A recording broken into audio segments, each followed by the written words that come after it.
Joe, are you from LA?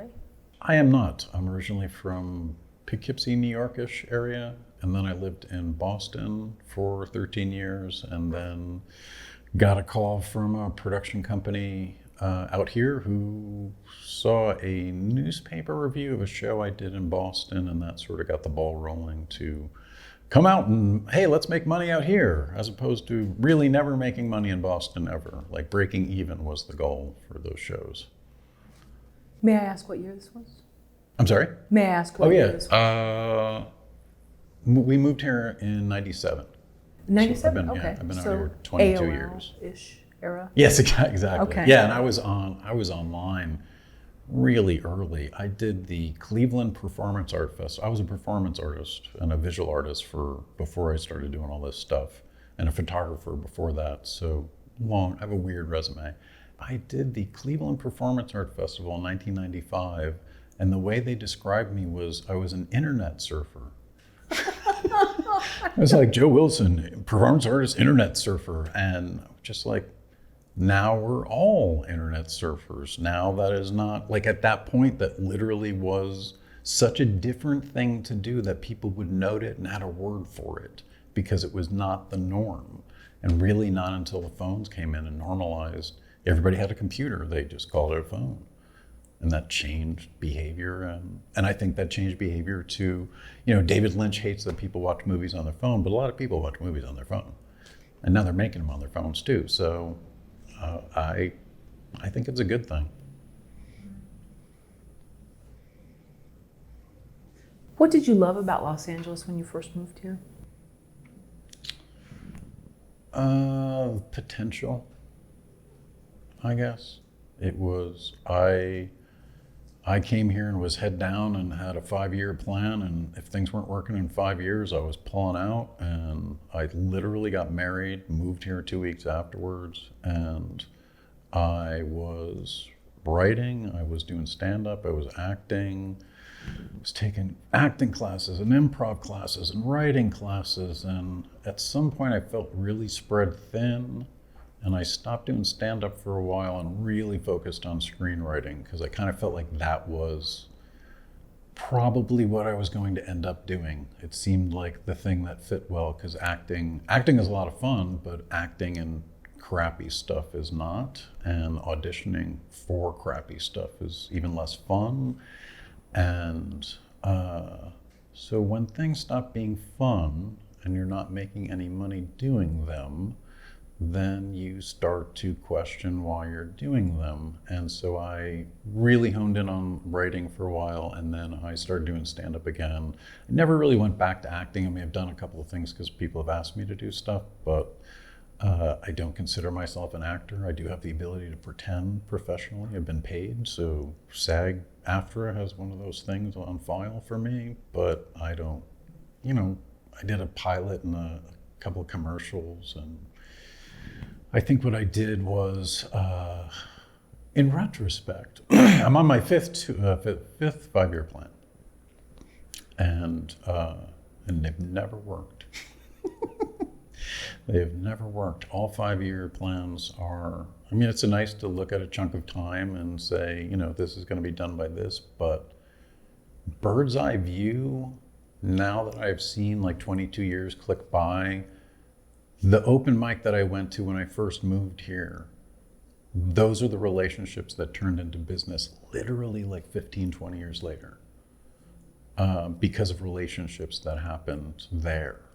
And I think when you're all low on the totem pole, you consider everyone else low on the totem pole because you're low on the totem pole, and you don't realize, oh wow, this is, it's hard to figure out who to collaborate with because you're trying to find the right personality, but that is where, I know people for all that time, and I know that's when the connections were made, and that's when, you want to work with people you like and people you know. And so if you know people and they get a gig, they tend to bring in people that they know, which is nice. I've had it happen a couple of times. Well, from having interviewed you in 2012 and 2013, I am not going to call you the C word, which I had called you before, and that is content creator. Yeah. Yes. Sorry. Not the other. Right, yeah, right. yeah. That I'll call you off the air. So Right, no, I'm right. kidding. Okay. But so with the 5-year plan, the first one, what was then the backup if that didn't work? There wasn't a backup. You just knew that the initial 5-year period. Well, I just looked at it as if I didn't see any indication that I wasn't out of my mind trying to do this stuff, then I would keep going. And there was always enough. I got a pilot in 2 years.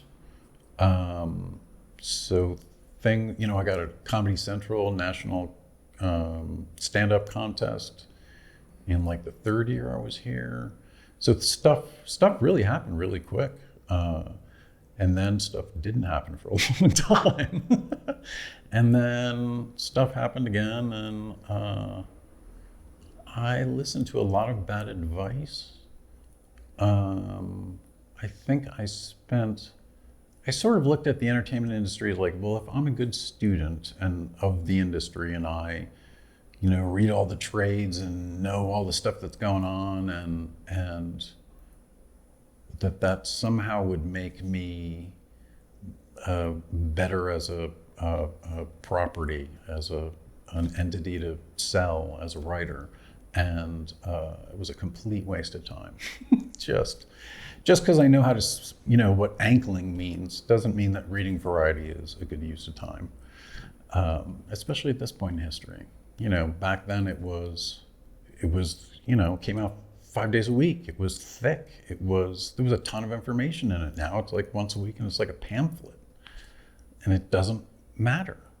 A lot of things matter less now because there is so much to watch. There has never been this much to watch, and there will never be less than right now. Who was the bad advice from? Bad advice was from other comedians, other actors, other people in improv classes, teachers, mentors, losing the word loosely. I think what it is that you tell yourself how it's going to be. And so when things start to happen, like you've heard other people's careers happen, I was in the write a spec screenplay, get it in a contest, get a manager, sell it. That was it. That was the whole plan. And so I did that a couple times, and had people tell me I was going to be a millionaire. And very nice to have people tell you who have made other people millionaires that you're going to be a millionaire. It's very nice, especially when you're writing stuff that is to sell. It was written to sell. High concept comedies, the elevator pitch that you only need half the elevator ride to pitch it. It's that kind of quick stuff, and that's what I was focusing on. And I guess I wasn't acclimated to the rough ride that was coming. I didn't realize how much people would lie to me. People who represented me, people who I worked with, people I collaborated with, just wow. There's definitely that element here, which is, I think, a surprise to a lot of people that aren't from here. It doesn't surprise me. My expectation is that when someone represents themselves as something, especially because, when you first move here, you're so impressed with people's resumes. If they've done anything, they know more than you. And the problem is that maybe they just got lucky and they're full of shit and they don't know anything. They're just blah, blah, blah, blah, blah. And they happen to teach a workshop that you can pay for. And then you realize, oh, so that resume thing that they have, that was really the only thing that they've ever had. And they've been cashing in on that thing, doing these workshop, acting, improv, writing, screenwriting, whatever. And I understand people want to make money and people have information, but that there is a dark side to that. And it, at some point I hit the wall. I was just so sick of me working my ass off to hear no again. at some point you're like, all right, so I'm going to work my day job all day, which I was a private investigator working at home. So I had one desk and I'm working all day, and then day's over, and then I go over to another desk. Now I'm writing a screenplay. And then I go back to work. And so do that for, I don't know, years. And at some point you start to think, wow, so this is my life right now, and it's going right by, and all I'm doing is fucking typing. Here's another one. No? Okay. This is great. Oh, this is the best. I'm writing stories that are going to make people laugh. And oh, no, I'm not. I'm just filling up hard drives with a bunch of fucking bytes. No one's ever going to see those screenplays. They will die like most screenplays. That's what happens. And I think the thing that I am glad I came to the conclusion was I just wanted to fucking make something. I was so sick of just like, why does someone have to give me permission? And the thing that anger is an energy. It's a Public Image Limited song.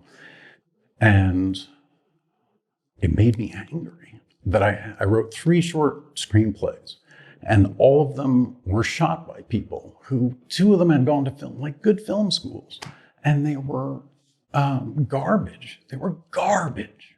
And I was just like, I just wrote 3 shorts for you people to make, and oh my God, this stuff is garbage. I'm gonna have to learn how to direct now. Great. I didn't want to direct. I just knew the only way that I'm going to have any ability to get the tone of this comedy where it needs to be is for me to be in the room controlling that tone, because they don't get it on the paper. They hear you're handing them heavy metal and they're giving you back polka. And you're like, I just gave you I worked my ass off for you for this heavy metal, and you're handing me back this doot-to-doot crap, and it sounds like shit.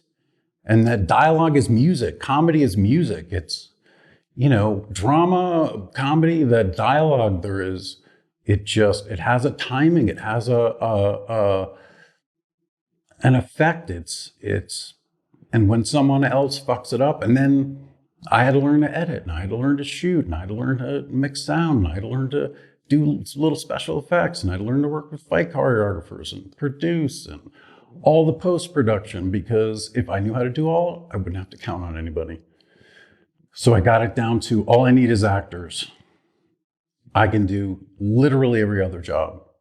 There's a short I made called Clyde Hates Bonnie that I shot solo. I'm the only camera person. I'm the director, I'm the camera person. We worked with a choreographer. We had 2 rehearsals, 2 fight rehearsals, and only time I ever storyboarded. And and it worked. Like, I was amazed. Like, I always think, well, you gotta have, people and all the people. And nah, you don't need all the people. You don't need all the people. Really break it down. What do you need? Well, I need a camera and sound and light and an actor, right? There's nothing else I need. It's pretty simple. That and someplace to shoot. Once you have all that, then you can shoot anything. Do you really think people were lying to you in the beginning? Or were they saying these things that were sort of the catchphrase of the moment? Oh, the gatekeepers. And and that was like trendy back in like 2010, 2013. And then there's a new way to do it. And then a new way. Oh, yeah. There's always a new way, and there's always a new story, and that never ends. I know for a fact that I was lied to on a number of occasions by individuals. And sometimes it was mild, the information, and sometimes it was information that if I had would have been less catastrophic. Why did they lie to you? They were afraid of the truth, and they were the one that had to deliver it, and they didn't have the guts. So I had to find out through other means, and that was after years of collaboration. You know how they say in storytelling, there's like these tricksters? Mm-hmm. shapeshifters, whatever. Do you think some of them were those, or? No, I think they're just assholes. Okay. I mean, it's the brand, the type, the level of entitlement that happens in Los Angeles is a different brand of entitlement than happens in anywhere else, other than maybe, parts of New York City, parts of Paris, parts of London. But LA's got a big mass of just people who have arrived here waiting for someone to know who they are. And I've been in super successful realms, and I've been in super not successful realms with people. And like, I worked with Michael J. Fox on a sitcom and Tracy Pollan. They were the nicest human beings. I was kind of like, you're so nice. Like, I've got like nothing. I'm a nothing part. I got 2 scenes and I do nothing in those scenes. And he came up to me, he was like, "Hi, I'm Mike Fox." And I was just like, "No, you're Michael J. Fox, and you just said your name wrong." And then a week after we shot the pilot in November, he announced he had Parkinson's. And you could not see it, you did not know it. And their idea was that he was going to produce it and she was going to be on camera and he was going to be slowly moving away from them. And it didn't get picked up. Telling stories has been fun for you? Working in the entertainment industry, not so fun? I think that was a quote from you somewhere. Yeah, I think at some point when you're banging your head against the wall and you're trying, and that is a career. That is what you do. If you want to be successful, you keep writing and you keep banging your head against that wall until something goes. The thing that crossed my mind, because I had some friends die young, was that I was relatively young, and was I going to die typing and not making anything? Like, all I want, like, I wrote to have 3 shorts made because I just wanted to have something made. Like, I'm typing, I just want to see this happen. And then when I saw it happen, like, I literally could not go to the screening because I was so angry at how bad everything was. And so I think at some point I was just like, literally like, fuck this. Why am I doing this? This has been years. And I have gone through managers and ups and downs and projects that were going to be huge and not, little tiny things happen, but not enough for a career. Not enough to, all you're doing is stringing together a bunch of temp jobs. That is what the entertainment industry is. It is a bunch of temp jobs. Yeah, maybe you get lucky enough to be on a show that lasts for years, but most of the time, these are temp jobs. You're working one day, maybe a week, maybe a few months, and then there's no work. And sometimes you have a great gig and you make a ton of money, and then nothing happens ever again. And that is a reality that happens. No one wants to talk about it because no one wants to hear, there's this really good possibility that you're going to spend all your time and all your life and all this time, nothing's going to happen. And that's it. And you're going to look back and you're going to think, hey, that was a lot of money. That was a lot of time. Wow. So that was my life. Huh. Interesting. Maybe I want to change things up a little bit. And the most fun I had was when I said, fuck it. The most fun I had, that's when things started going together. That's when things started it seemed effortless when I stopped looking for people to say yes to a script. When I was just like, I'm making this, do you want to help? Changes everything. And then when you make something and it doesn't suck, and then you can use that to make something else, and then that doesn't suck, and then you use that, and then you're slowly building these little tiny increments until you have a couple hours online of a bunch of stuff you've made. And then it exists and people see it and it doesn't disappear. And what's amazing is, and the thing that you do not know when you make anything online, is stuff that I made in 2006. I got a comment on last week. Oh, wow. So that's the thing that nobody tells you, like, this, YouTube's not going anywhere. It's not going, and as far as I know, they're not cleaning out the old stuff. So if you have your short up there, yeah, maybe it doesn't have 20 billion views. Maybe it didn't go viral, maybe whatever. maybe it doesn't suck. Maybe it will entertain, amuse, whatever, someone. Why did you start to do this to begin with? And I started to do this because I was like, I love when I'm sitting down and something happens on a screen or on a stage and it makes me feel different. I want to be able to create that. How do I do that? Spend fucking decades typing and stand-up and acting, and like going to school for photography really came in handy when I was a director, because all of a sudden the SLR was a video camera. And I'm like, yeah, I know that all these numbers, I've had them memorized forever. Like I can tell everybody what f-stop to go to because I knew it when I was 11. Like, so it made all this stuff really easy. You know, I knew focal lengths and all that stuff, none of it. I knew the shape of 35 millimeter because I had been taking pictures and trying to fit the world in that. So I was one up on everybody. I didn't need a director of photography because they'd taken so many great pictures, because I spent years learning how to do it. So now I'm just making ones that move. That's why I never went tripod, because I'm like, I want to be able to get whatever I want, whenever I want it. I do not want to tripod around. It's too slow. It's too slow. I want 3 cameras, 2 operators here. I'm operating, boom, cover, cover, cover, cover, cover. Next. Did your parents like their jobs? You know, yeah, my father, I think I did to some degree, and I think my mother tolerated it, I guess. They both came from poor backgrounds, and my father was worked in construction as a plumber, union, down Ossining area, and my mother worked on an assembly line for IBM, and then worked her way up to be a CAD operator, and then both of them got screwed over. They forced everybody into retirement and then hired people back as temps to train their replacements. Oh, wonderful. And then the union was starting to run out of money and started cutting off,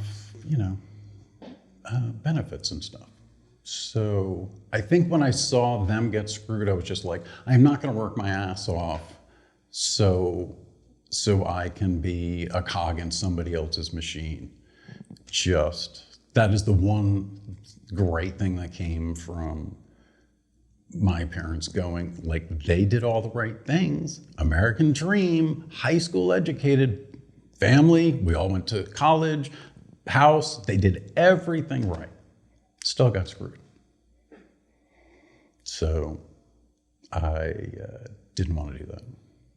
So do you think that's what kind of like lit a fire under you to say, okay, I'm gonna go from wherever to Boston, do some stuff, okay, then I'm gonna take this chance. This person communicated with me, said come to LA, and so you knew that that's not the life for Joe Wilson. I'm not going to be doing that. I'm not going to work for some company and then be politely or not so politely pushed out the door. Yeah, that was the goal. I did end up working for a company for 11 years that I own a little tiny piece of, that was started by writers and actors that's still in business. So it's not like I'm against, I'm not like, damn the corporations. I just know what happens to companies when they get big.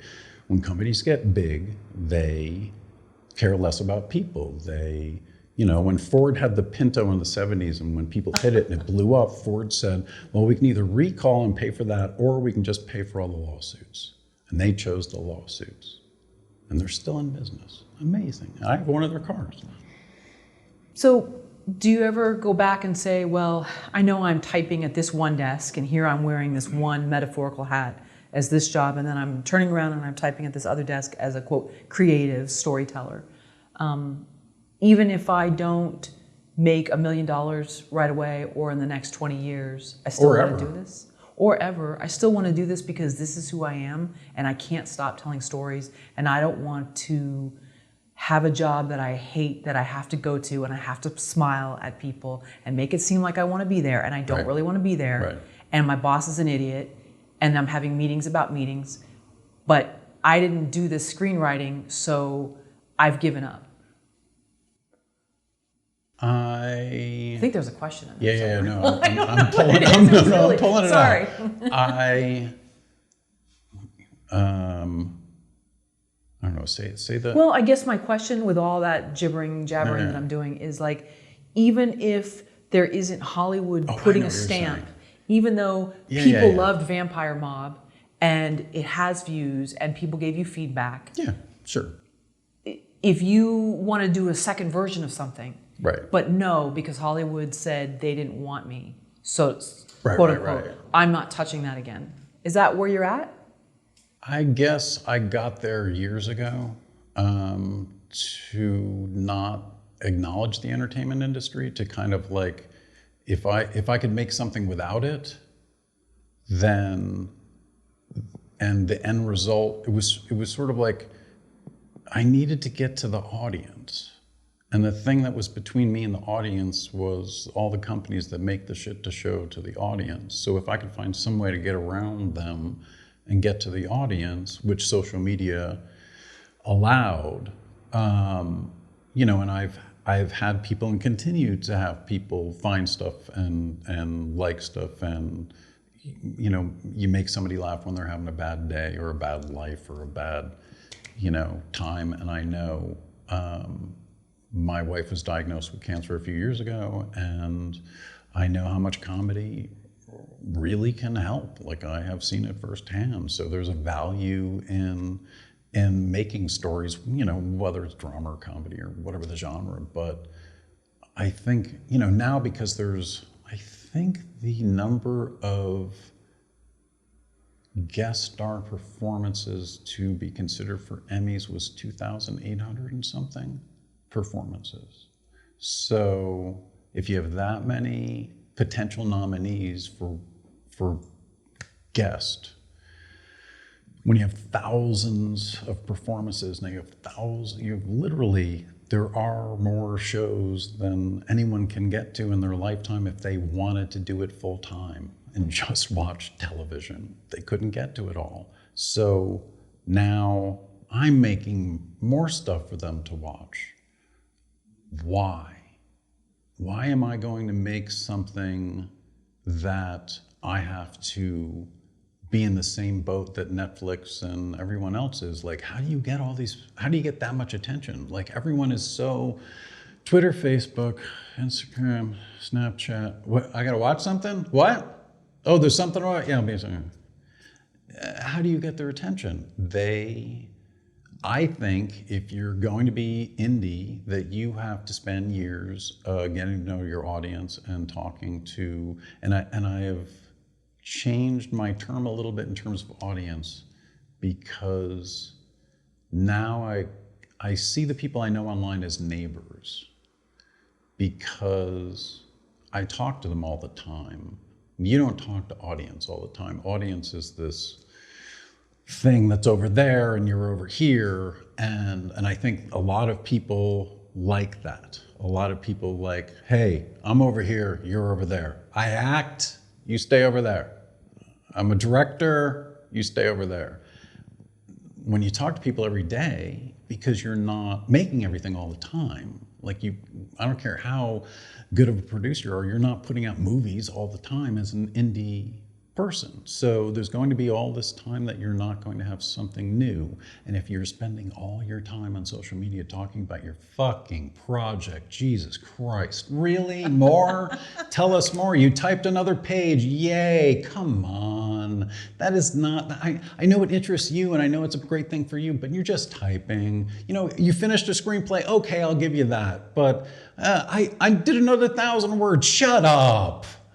Tell me about the 1,000 words after you've done 50,000, and then 100,000, and then 300,000. Then maybe you can talk about the words a little bit. But just because you typed all November to get a novel out doesn't mean you made anything good. It just means you typed every day.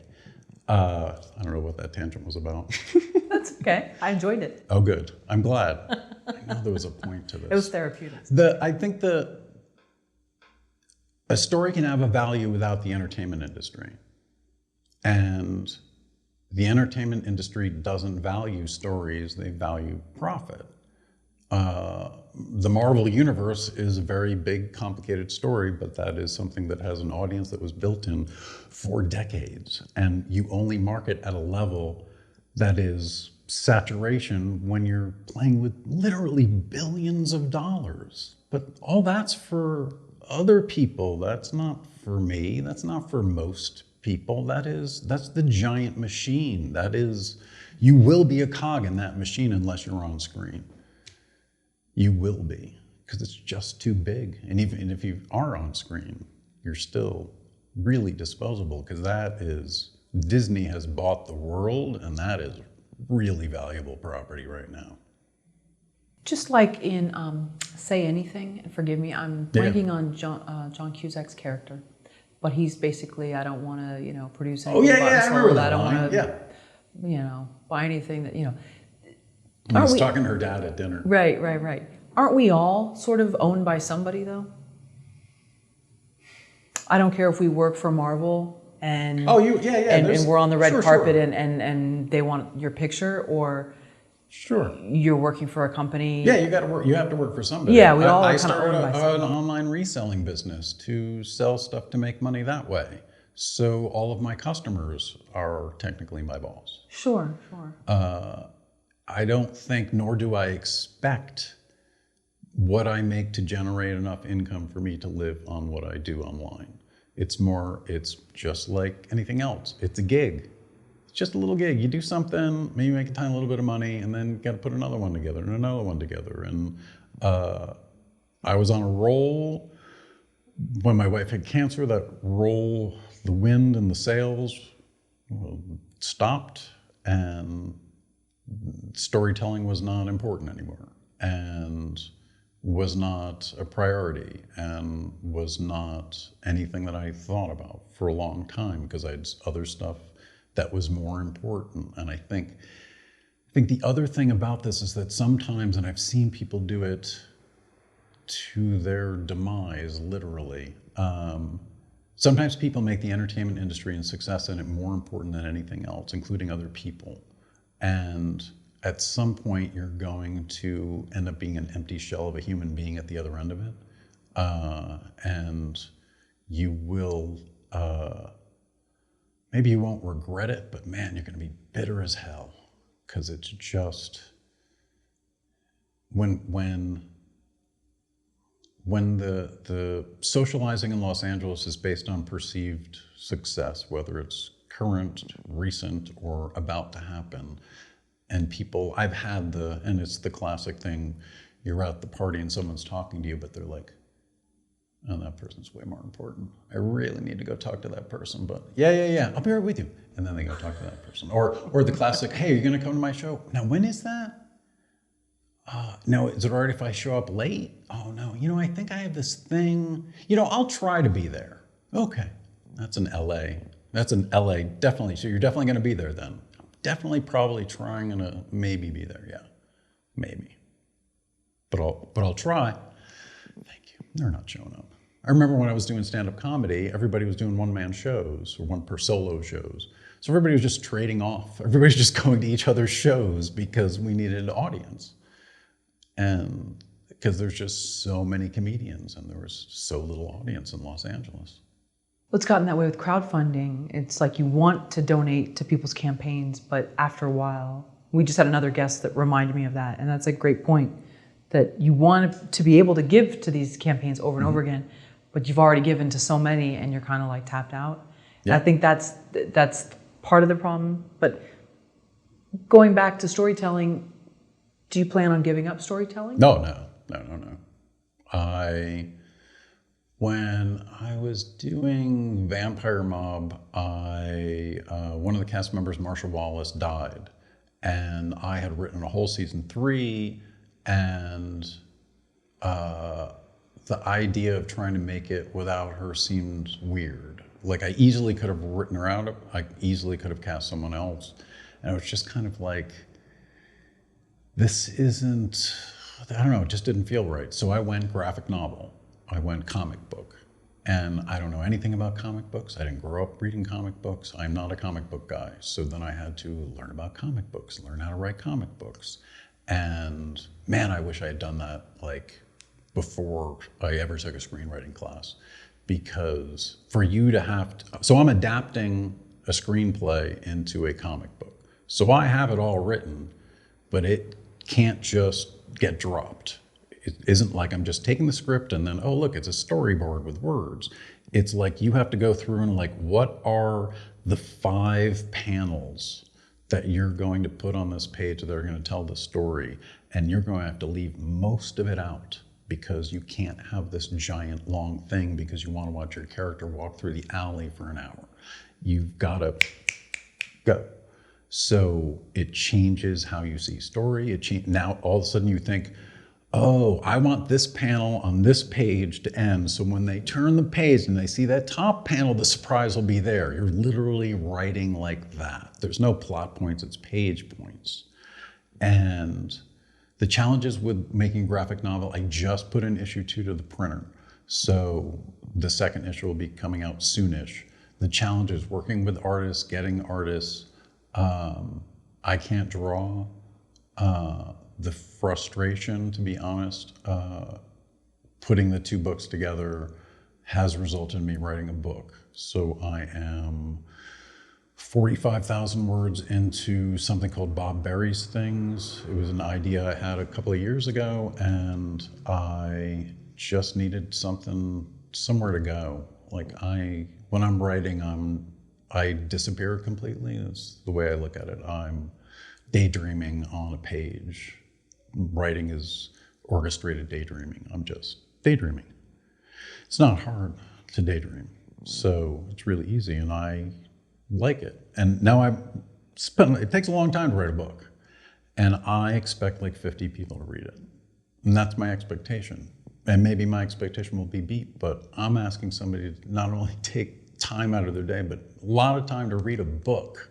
So I don't have any expectation. I don't know what people will, I didn't write this from a marketing point, a genre point, anything like that. It was just an idea and I ran with it. And the weirdest thing is I listen to the book. I have the program read it back to me. So it's sort of like an audiobook being read by a robot. And I listen to what I wrote.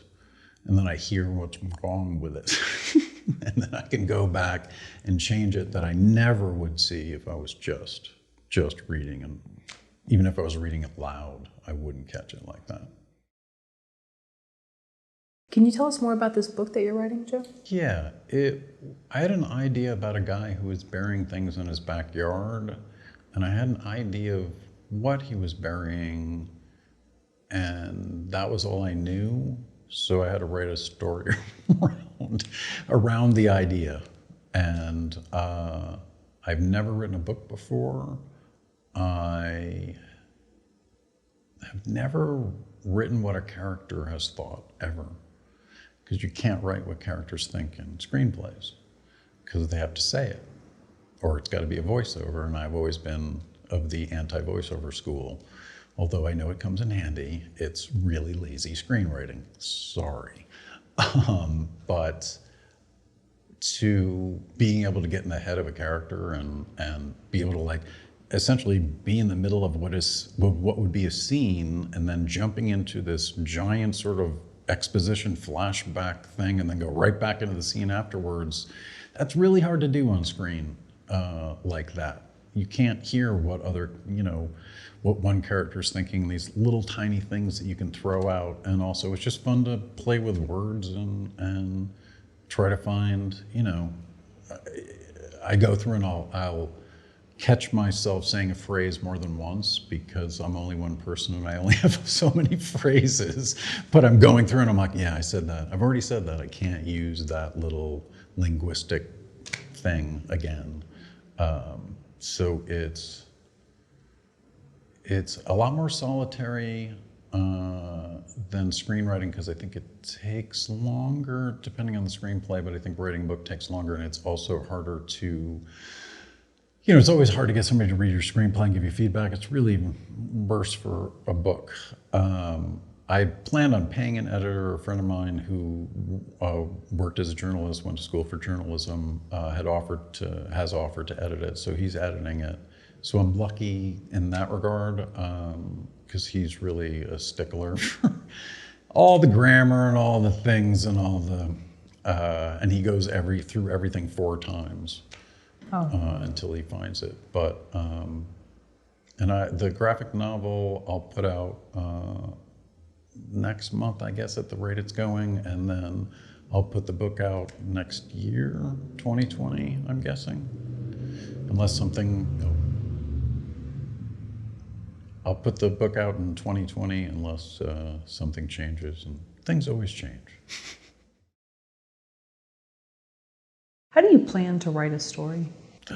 You make a big mess and then try to pluck the good stuff out. I sit down with a legal pad and I write down little tiny bios, lines, basic stories, conflicts, secrets, all that kind of stuff. And I don't like it's not neat. Like there's circles and lines and scribbles and stuff X'd out, and I only use one side so I can just keep going, and then I will go back through and, okay, that's kind of interesting, that's sort of good, that's kind of interesting. All this stuff I'll get to, and I, no lie, have stacks of yellow legal pads that are from projects. And like with Vampire Mob, I never planned on writing how the main character became a vampire, because it was the screenwriting thing of starting as late in the scene as you can. So I wanted to start after he was a vampire when his mother-in-law moved in for eternity. I thought that was more fun. So in the Vampire Mob issue 2, I have a little 10-page mini comic that is the origin story of the main character. So this is him before he was a vampire and why he became a vampire. And it was something I never shot before. And so I'm writing the comic book and I go back to the legal pads from 2009, 2010, and I'm going through and I'm like, oh yeah, that thing, that's where I'm gonna go. And boom, just found a way to do it. And it was literally a line that ended up in season 1 that was something about doing the whole light at the end of the tunnel thing. And I'm like, what's in the tunnel? What's in the tunnel? And that was enough to just go. So I think when you're building a story, it's your character has to want something, have obstacles and all that stuff. But I also think like you have to have fun making the character do stuff. Like it's the old, get your character in a tree and throw rocks at them. Like this should be fun for the audience. This should be fun for you. This should be fun. Like if it's drudgery, like I never felt like it was drudgery when I was writing, except for one screenplay because it wasn't my idea. And sorry to interject, but you said secrets. Mm-hmm. From your time as a private investigator, did you start to realize how important secrets are to what makes up a character? What drives people? I guess when I worked as a private investigator, I had to call people pretending to be someone who didn't exist, using a name that wasn't mine, calling from a company that wasn't real, with a story that was completely made up, so I could get information. Social engineering? Social engineering. So that is a hard thing to teach someone how to do, and I almost think it's kind of like you have to learn in the trenches. So I guess what I learned being a private investigator was it's like being a con man. It's a confidence game. So I could change my voice, change how fast I talk, change my tone. I would always say my name, the company, and where I was calling from. Because if you give all the information out front, then they're like, okay. And then you start giving them the bullshit. And then you start throwing them what I call misdirects, which are questions that you do not need the answers to, because you have to stack up the conversation to be thick enough to not have those questions light up like, why is he asking me this? Because it's like, oh, all these other questions, and oh, this thing just dropped. You drop it in, and you kind of ride the conversation like a wave. And you just drop stuff in, and sometimes you're like, I gotta force this wave, and sometimes it works, and sometimes it doesn't. But I am a really good liar, I guess, and And it was storytelling. I was telling people stories. I was making up, I had my lines down, and sometimes, people would come at me, and I would have to come up with another story on the spot and be able to cover it. So I was investigating a guy who was in court with the client. So we used to call these cases the crazy shit, because this is a crash and burn. You go in, you either get the information or you don't. This guy's in court. He's gonna know, most likely, that you are calling from the other side because he's in court. So I call from the other side. I got a great thing, and this guy starts slamming me. He's like, what's the phone number? I give him the phone number. What's the main number for your company? I don't know the main number. Well, how do you work at a company and not know the main number? Sir, I'm a temp. I walked in there this morning. They put me down in a cubicle. I'm sitting down. I have this phone number right here. So what I need to do is get off the phone with you, get on the phone with my manager, ask him what that phone number is, and then I will call you back with that number. Is that all right, sir? Yes. So I hang up. I call another investigator. Here's the deal. The name of the company is this. You're my boss. This is what we do. Click. Call the guy back. Okay, sir, here's the number. Oh, I'm just in the middle of this whole thing with lawyers, and I just thought you were one of them. What did you need to know? Blah, blah, blah. It gives me everything I need to know. Because the suspension of disbelief is a real thing. It happens in the real world. So they suspend their disbelief that I'm not who I say I am. And they give me information that, why in God's name would I be asking that? So you have to know who they are, to figure out who you are, because you've got to figure out something that is either not symbiotic at all or potentially symbiotic, because you need some reason. It's either I need something from you, maybe you need something from me, we're going to help each other out. It's social engineering. So having been on I don't want to say that side, but having been aware of some of that, and now we're in this new age of people's secrets coming out, and it's instant on social media. Do you feel that that's an integral part to doing a backstory on a character? Yeah, I think when I was working as a PI, I knew people would Google, and I knew that we needed to keep track of all the pretext to make sure nothing got burnt. So if a pretext gets burnt, it means somebody has figured out exactly what happened. They know exactly who did it. They knew they were lied to. They know the whole deal, and they go online with it. Then that's burnt. You can't use that anymore. That story's garbage now because somebody else is going to Google it and they're going to find it. So now you got to change up your names. You got to change up your story. Now, what was the question? So just secrets being an important part of a character's backstory and a character's motives and a character's arc. Yeah, I think there are things about like characters in Vampire Mob, even the characters in Play Shorts, the other series I made, that I know about them that nobody else knows and no one else will know. Like I know there's a big overarching thing with Vampire Mob, and I know what it's about and no one else does.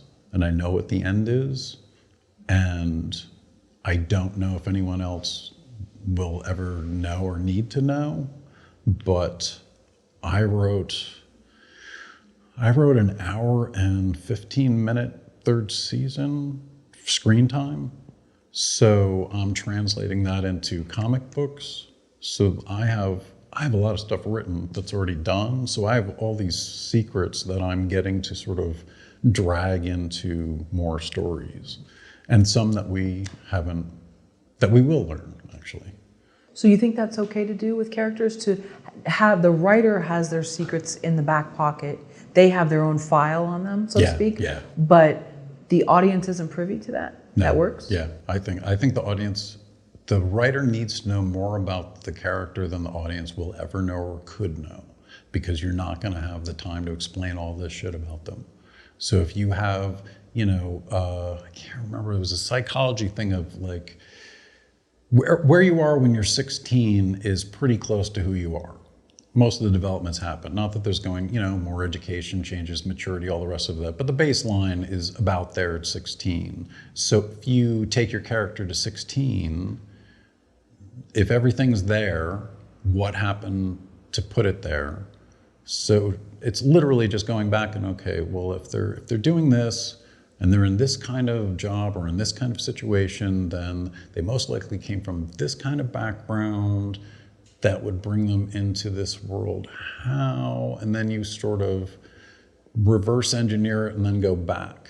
Because sometimes I think my mistake was not knowing enough about characters when I started writing stuff. I thought I knew bare bones about the character, and I needed to know way more. And I don't mean you have to write an entire bio, but you need to know a bunch of stuff about these people, because when you're writing about them and they're saying something and the other character says something and their response is specific because of who they are, specific because of the secret you know.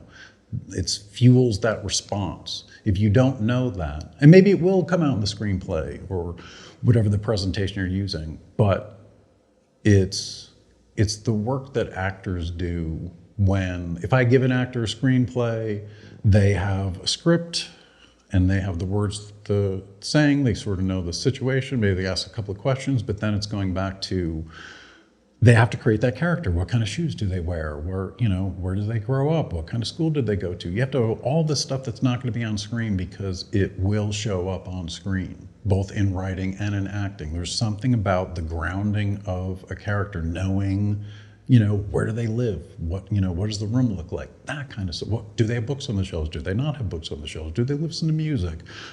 Were they ever involved in a crime? All this stuff, and it just builds and builds. So you have, and you need that for everybody. Your minor characters need to have some interesting stuff going on. Otherwise, they're just window dressing, and they're not that, especially when you have minor characters who are so interesting. They're almost more interesting than the main character, and they're only there for a little bit of time. To make that happen, you need to know a lot about that character. That character's got to have something going on. Maybe they have the secrets that the person's looking for.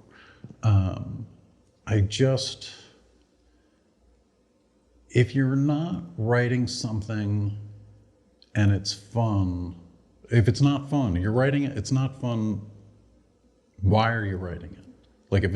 Okay, I'm writing this, I don't enjoy this at all, I'm hoping it sells. When it sells, then maybe I'll start liking writing. That's a horrible plan. You better like writing, because you're gonna be doing a lot of it. And a lot of it is not going to be seen. A lot of it's going to get rejected. And also, you're going to write. I know I've written some shitty stuff. My first book will hopefully be better because of all the other stuff I've written, but it's still not going to be the best book I've ever written because it's my first book. But I know there's screenplay structure in it. I know, I can feel the first act. I can feel this is kind of what puts this into place. Here's the sort of midpoint. Here's the big second act plot point. And now we're just putting everything down. And it's so great writing without a budget. I don't have to shoot this. I don't have to find this location. I don't have to figure out somebody who knows how to use drones. It's so much easier when you're just la da da da da. Oh, you know what? A house. It can be whatever kind of fucking house I want, because I'm not gonna fucking find it, because I'm not gonna fucking shoot it. Yay! That's a nice freedom to have. But also, when the audience experiences that story, when you're reading a book, you're in their head in a different place than when they're watching it on screen. Most likely they're not going to jump. When they're reading the book and they're that's probably not going to happen. They'll do that more on screen. They might go, oh my God, but it's not going to be that visceral, when you see an entire movie theater jump at the same time. That's not going to happen if they're all reading a book. What do you think the audience wants from a character? I think it's different for every audience, because we are at an interesting point in history, and the world seems a little extra dark. Maybe we don't need more dark stories, or maybe we do. I think there's something, people go to scary movies to be scared because there's not enough real scary stuff in their life. Now there's a bunch of real scary stuff. So I'm wondering if they still need that scary thing, especially when you need to go to a movie theater to be scared, which is scary just to go to the movie theater at this point in history. I think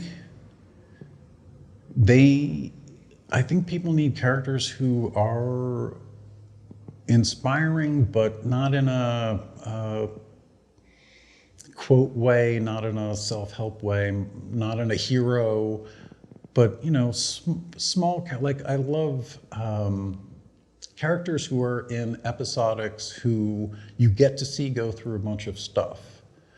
And because it's such a long movie, it's an 18-hour movie, so you get to see them go through all these different things that you wouldn't if it was in a much shorter amount of time. And because now you're fed the whole, here's the 18 hours, here's this whole season, go watch it.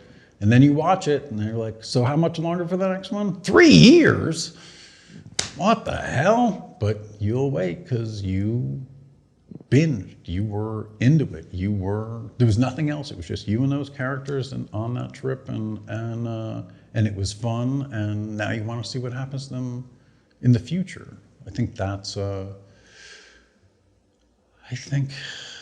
yeah, comedy is going to be more important than it ever has been, and it shouldn't be looked on as being frivolous. Just because dramas are seen as more important, comedies help more than dramas do, I think. Because we need way more laughing now than we did before. And not that drama doesn't have a, you know, you want to get lost in their world and cry your brains out, great, but I think a lot more people are going to be looking for comedy. So we want something in a character that we can kind of like latch onto, whether we see ourselves in that character, whether that character is classically good or bad. Right. And do you think that's why Big Little Lies was there was such an appeal? Because at first you just kind of saw them as these women that, I never saw the show. Oh, you never saw the show? Okay, all right. But I guess what I've always wondered was, why do people have an interest in spending time with a hitman? Like, I wrote a story about a guy who kills people professionally, that's his job, and people like him. Like, his character is likable at some degree. The Sopranos? Yeah, it's always Godfather, all of the mafia stuff, it's always been there, but when you break it down, when you actually like go bird's eye view, like, why am I so interested in this guy who runs a crime family who has anxiety attacks? Like, why am I has a bad mother-son relationship? Yeah, and why am I going to watch it when it's on Sunday night at the right time?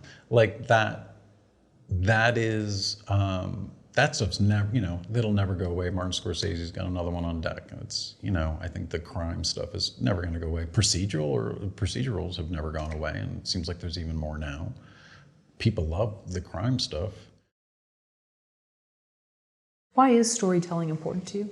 I guess I feel like some degree it's a service, not like a car repair service, but you are in service to storytelling, whether it's, nobody starts and makes money, or few people do.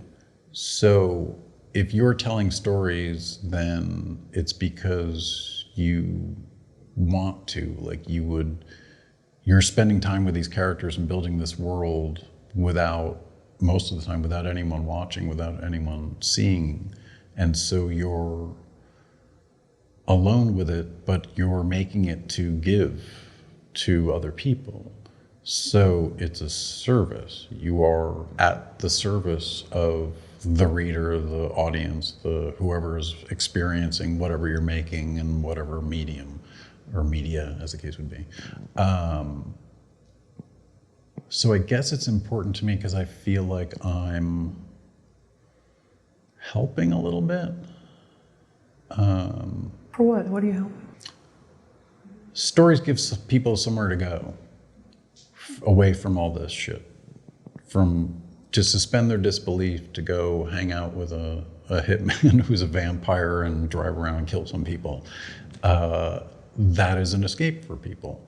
It is somewhere to go. It is suspension of disbelief. Stories have been around since the beginning of time because that's what we all sat around and did, because there was really shitty Wi-Fi when you were a caveman, and so people were telling stories and drawing stuff, and then it's just verbal, then it's just one generation telling the next generation until you can start writing that stuff down.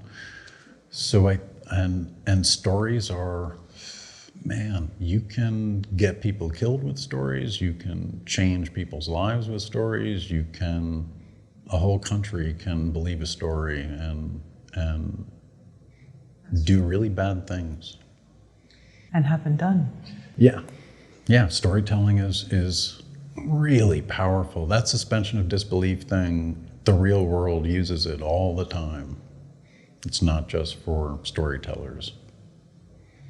What about if a writer says, storytelling for me is a selfish motive, is a selfish endeavor, and I make no apologies for it. I love creating other worlds. It doesn't even mean I need people to love the story. I just love to be. Yeah, that sounds fantastic, but that the whole not needing anyone thing is then no one's gonna see your shit, man. You're just gonna type and just like, I'm just gonna fill up hard drives with stories because I love it so much and I'm so great. Really? Are you just waiting until you die and then someone's gonna publish all your stuff? And no, I think that person's, if that's what it takes for them to be able to write, great. But the reality is, if no one sees it, then, like screenplays are maps for movies. They're not meant to be read. They're meant to be made. So all the movies that I have written so far have not been made and will not be made. And that's okay. Some of them are shitty. A couple of them I'm probably going to adapt into books because they were fun to write then, and they would be, I think, more fun as a book, and I wouldn't have to deal with trying to get it done. And also, if I was to make a movie, it would be indie, and I know what it's like to be crushed by production. I would never make a movie at this point, just because I can't do anything else when I'm making a movie. I know people have made movies. It's 2 years, pretty much, at least, all the time, full time. And it's really expensive, and it takes a lot of people, and it takes a lot of people who have to stay with the project. It's really hard to keep people motivated when they're not making a lot of money. And most likely I'm making a movie where they're not making a lot of money. And then after I have that movie made, then I have to get people to watch it. And all of that seems like too much to do for me, for the amount of time I've got left on the planet, and for what else I think I could achieve in the same amount of time. And also, I could make a shitty movie. So I'd hate to spend 2 years making shit. Do you think a storyteller is lying to themselves or in some type of delusion to think that they just want to write for themselves and they don't need an audience? I mean, you can write a blog and not show it to anybody. You can write books and screenplays and never show them to anybody. But then what do they, if no one sees them, then they don't exist. You're creating something in a little silo that no one's ever going to be inside of. And I think to some degree you need to suspend your disbelief that, someone's going to make this. I can see it on screen. I think you need to do that. I interviewed Derek Haas, and I'm blanking on the other writer. It's a writing team. I interviewed them a long time ago for some organization on stage. It was a writer's thing, and they had just had a movie come out, and they were driving around with the producer, and they were popping into theaters. They were just sticking their head in, and they were just spending like 10, 15 minutes watching the audience watch the movie. And then they would get back in the car, go to the next theater, walk in, do it again. And they kept doing that all over town. And I thought, And so when I started the interview, when I told him everything, I said, I want to start with that. Because I think that's the thing that when you're just typing, it's hard to imagine, and I always did, it would be so great to, have a company they give you a check and then they make the story and it's good and then people see it and I always imagined that, but I also imagined it when the industry wasn't what it is now. And, Martin Scorsese's on Netflix. So I keep thinking, people are like, you can make a movie and go out and sell. I'm like, yeah, Martin Scorsese couldn't get his movie made, so he went to Netflix. That's why he went to Netflix. He couldn't get his movie made. Martin Scorsese, with Robert De Niro and Joe Pesci, couldn't get his movie made with Al Pacino, couldn't get his movie. So I should do what now? I should make my own movie and maybe go to Netflix and maybe go to them. That's great. Amazon Studios, Ted Hope's running that thing. They're making some good stuff. I would definitely try to work with that guy. But I don't have a movie in me anymore. Not gonna happen. It would have to be, I know what it would take and I would not put myself through it.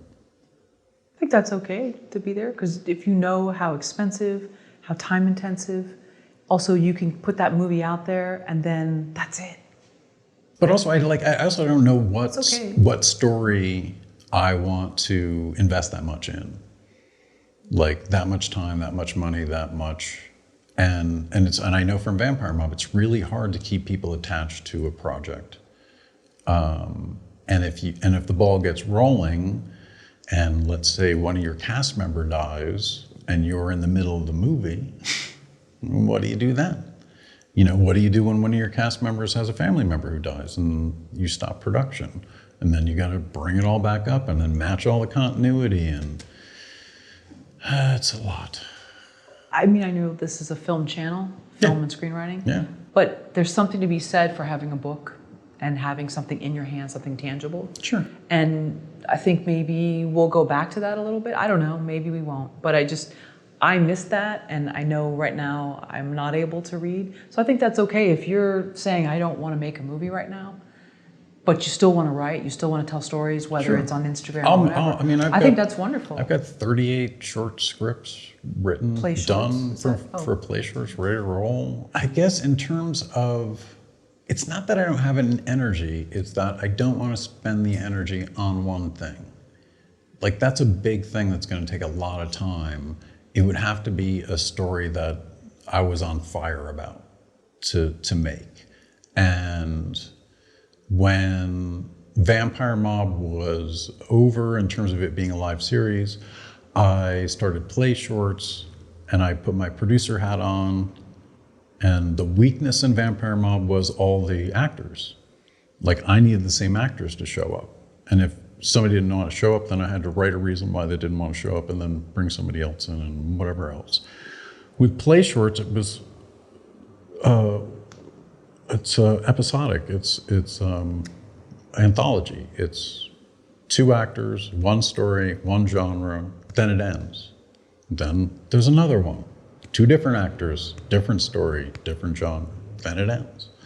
So, and they're all running about 10 minutes-ish. And they're all really simple, just 2 people talking. Sometimes guns get involved, but most of the time it's just 2 people talking. And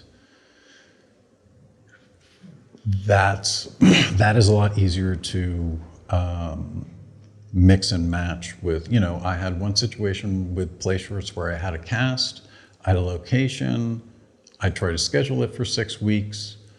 The actors couldn't come up with dates. And I was just like, all right, 6 weeks is long enough for me to keep scheduling. We're done. I was just like, sorry, everybody, I'm going to shoot something else because we can't seem to find a date. And life's short. I didn't say that, but life is short. So I had another story and another cast in 3 days, and we shot the next week. So be willing to pull the plug on stuff.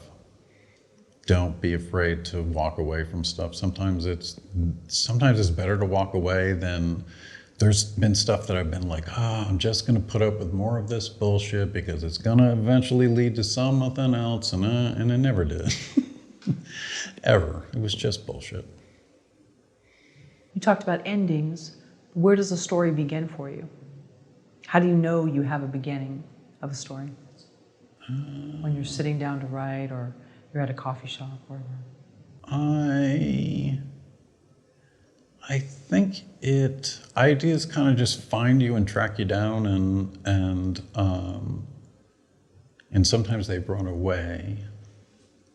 I think with like Bob buries things, it was just a guy who buries things in his backyard, and I knew what he was burying in his backyard, and I didn't know why. So the story was why for me. So I didn't know so I didn't have the whole thing at that point. And then when I cooked it, I came up, beginning, middle, and end, and cooked up other characters, and then started diving in. I want to know enough where I'm going, but not so much that I'm not going to have any fun.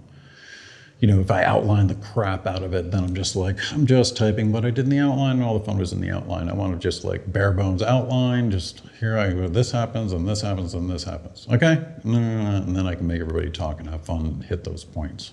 It's a lot easier to do it that way. But I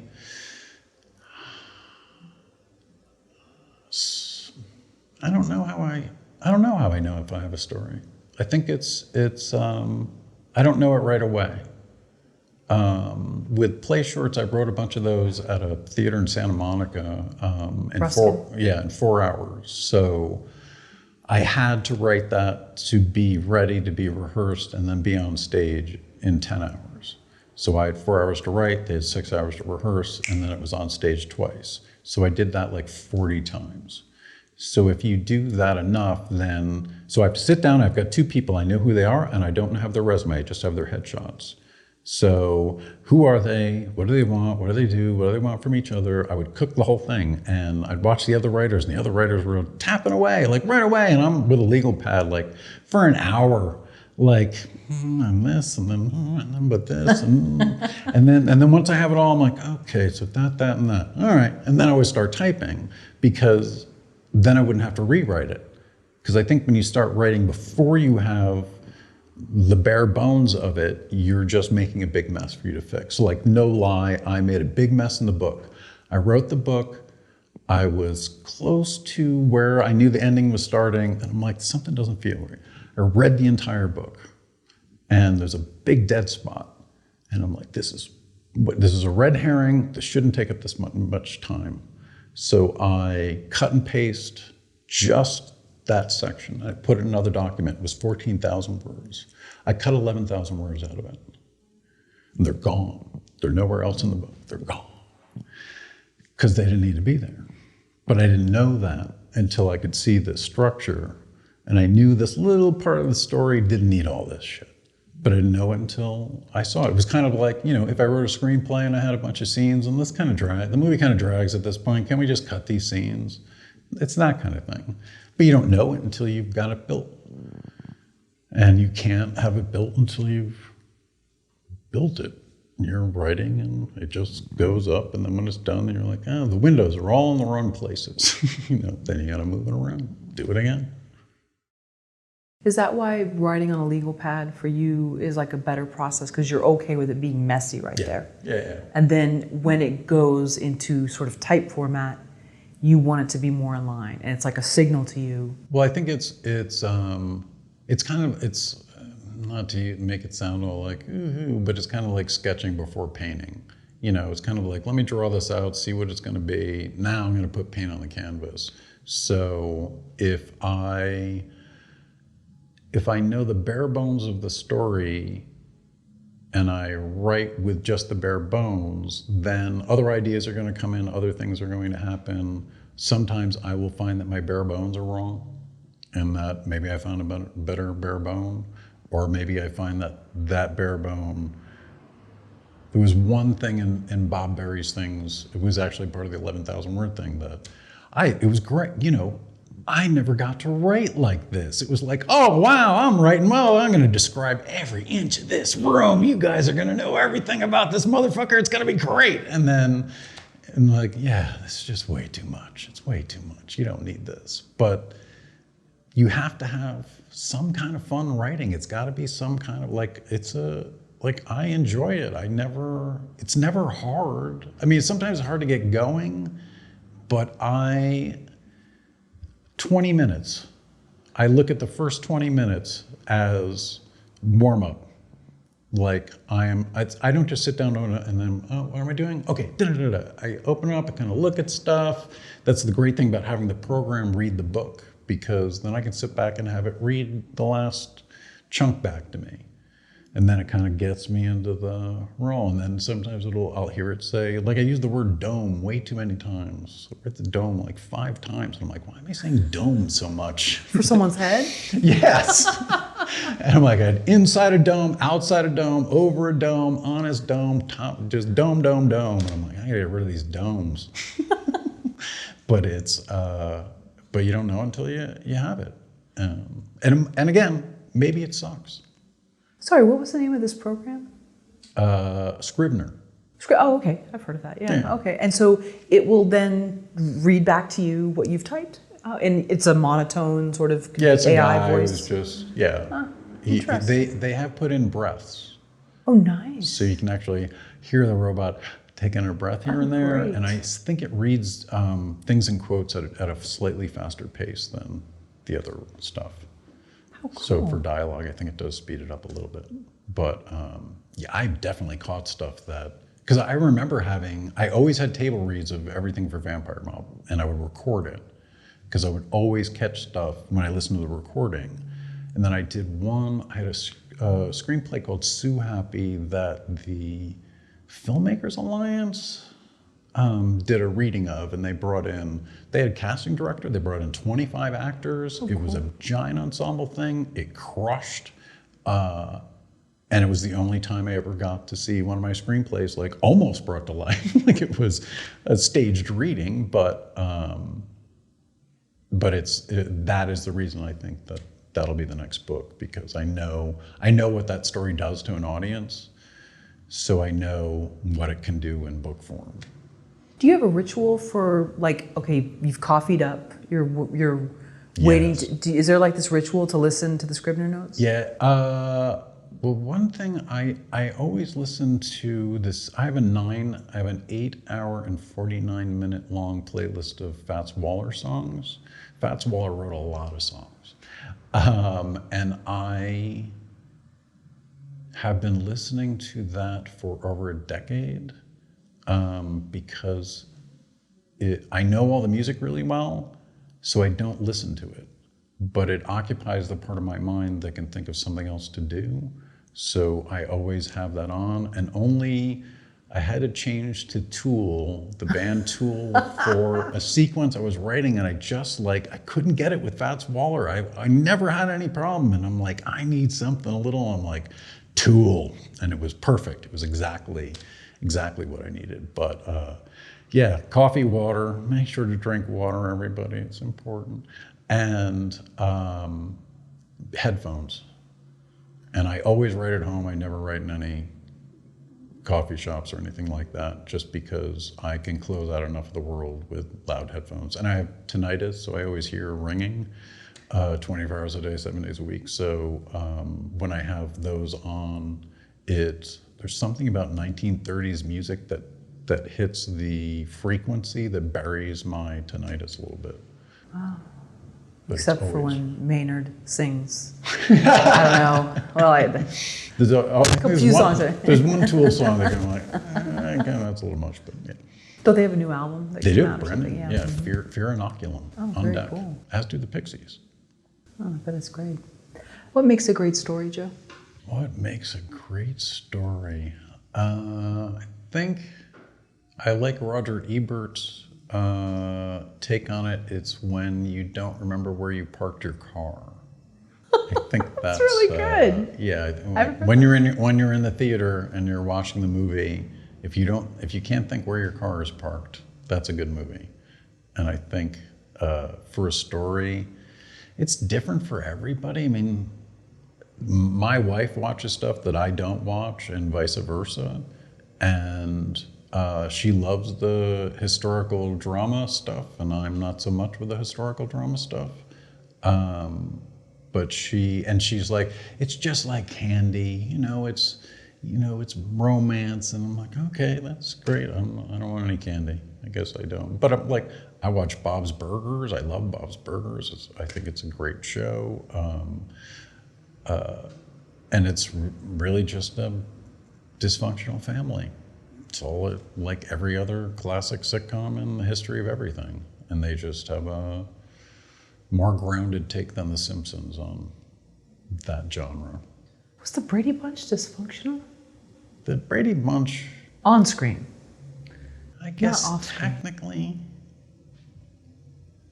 sort of. Not like now. I don't know. They seem pretty perfect. All in the Family was really the beginning of like anything close to truth getting on television. So Good Times. Good Time, yeah, was all great, all yeah. the Normal Air stuff. And they recently did a live reading or live reenactment, and they built the sets, and Jimmy Kimmel had them do an episode of All in the Family and an episode of The Jeffersons, and they had to bleep part of it because you can't say that word on TV anymore. And to hear all the stuff that Archie Bunker said that you can't say on TV anymore. And maybe it would be more useful to hear it on TV now so people could understand what a bigot is right out of the gate. That's a good point, because it was such a great dynamic of him playing off, forget me, Rob Reiner's character as the meathead. Yeah. And this politically active, outspoken young person against this old school bigot. And then you have the codependent peacemaker, Edith, who just wants to make him happy. And the thing is, if you watch that show, there are episodes that don't leave the living room. Like, doesn't happen a lot. There aren't a lot of shows that do that. Like Barney Miller was one of those shows that, you'll have more than one. You'll have the work set and you have the home set. On All in the Family was pretty much just the living room and the kitchen. Once in a while you'd see a bedroom, maybe the front porch. And then maybe you'd go to the Jeffersons once in a blue moon. But almost all of it was like a stage play. What about Welcome Back, Kotter? Did they leave the classroom? Yeah, they did. Oh, they did? Okay. Yeah, here and there they did, yeah. Because I think they did the hallways. Let's go back through all the 70s shows. But I think Barney Miller was genius, just in terms of the setup.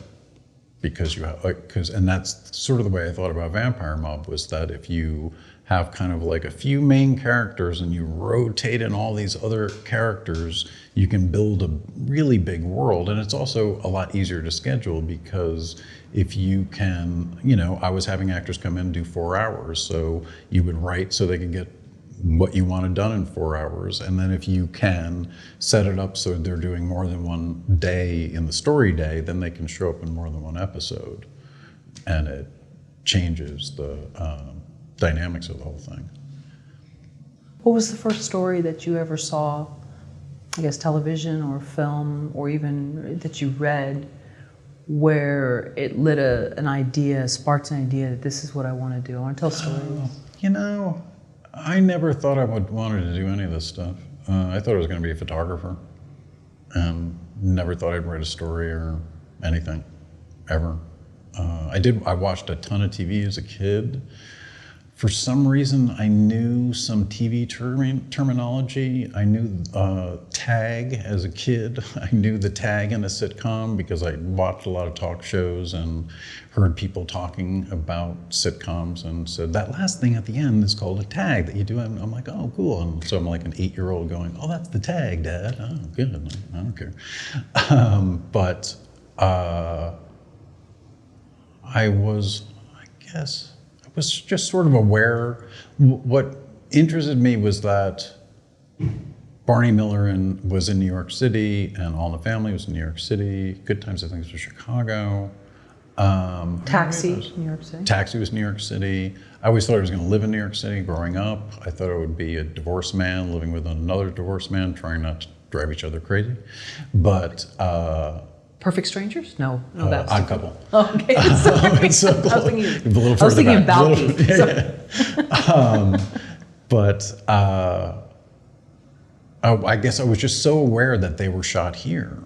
As a kid, like I would always watch it all the way to the end because you were waiting for the next show to start. So you'd see every single credit, and then you'd see shot at ABC television studio or CBS television studios. And I'm like, so all of that is not in New York. And when you're a kid, it's like, you know, especially when I'm I was growing up an hour and a half north of New York, and I'm thinking, oh, Barney Miller, he's just down the train ride down to New York. And you sort of think of it that way. And then you think, oh, so they have them all there, and they're in California where it's sunny, and they're pretending all this? Oh, that's interesting.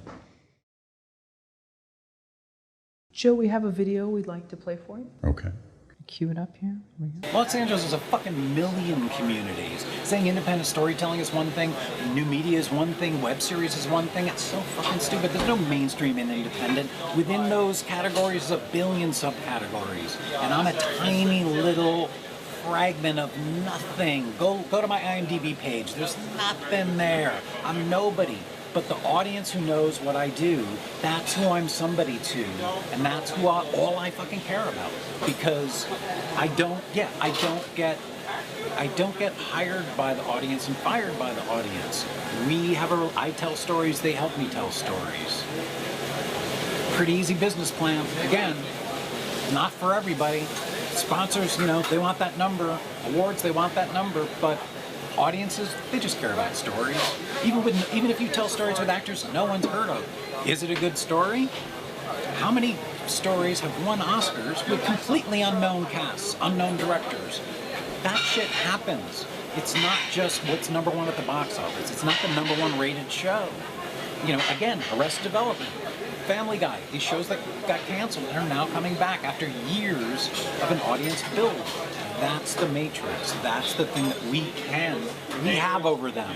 We can tell a story worldwide. We can keep going. We don't have to hit weekly ratings. We don't need to hit box office. We don't need to think about that. We don't need to think about awards. We can change the rules, change the way things happen, and not emulate all these past systems. New game, new way to do things, new systems, new validation systems, all new. Individuals, we each come up with our own way to do it, our own individual business plans. We don't need validation from anyone other than the audience, and you only need that much validation as an indie storyteller to keep going. Because if you're looking for an Oscar, Jesus, you better fucking be eating carbohydrates every goddamn day, because that is a long run, and it's an empty errand. I'd rather entertain real people and hear from real people than please some unknown body of whatever, so they say, good job. That's bullshit. That's not real. That's not human at all. I'm starting with a fork. That was shot courtesy of Nick's Coffee Shop. Great place, great setting. Yes. I love that we still, I don't know, this was in 2013, I believe. Mm-hmm. So just is kind of cool to see Yeah. in that setting. And I know they were very generous with you to let you shoot and do different things there. What's your take on seeing that video, where you were, just your thoughts on creating stories? I guess I was right about all the stories that were coming, because now there's a billion of them. I think the thing about audience, like now that a bunch of time has passed, like I have met so many people, internet neighbors who have helped me tell stories at Nick's and other places.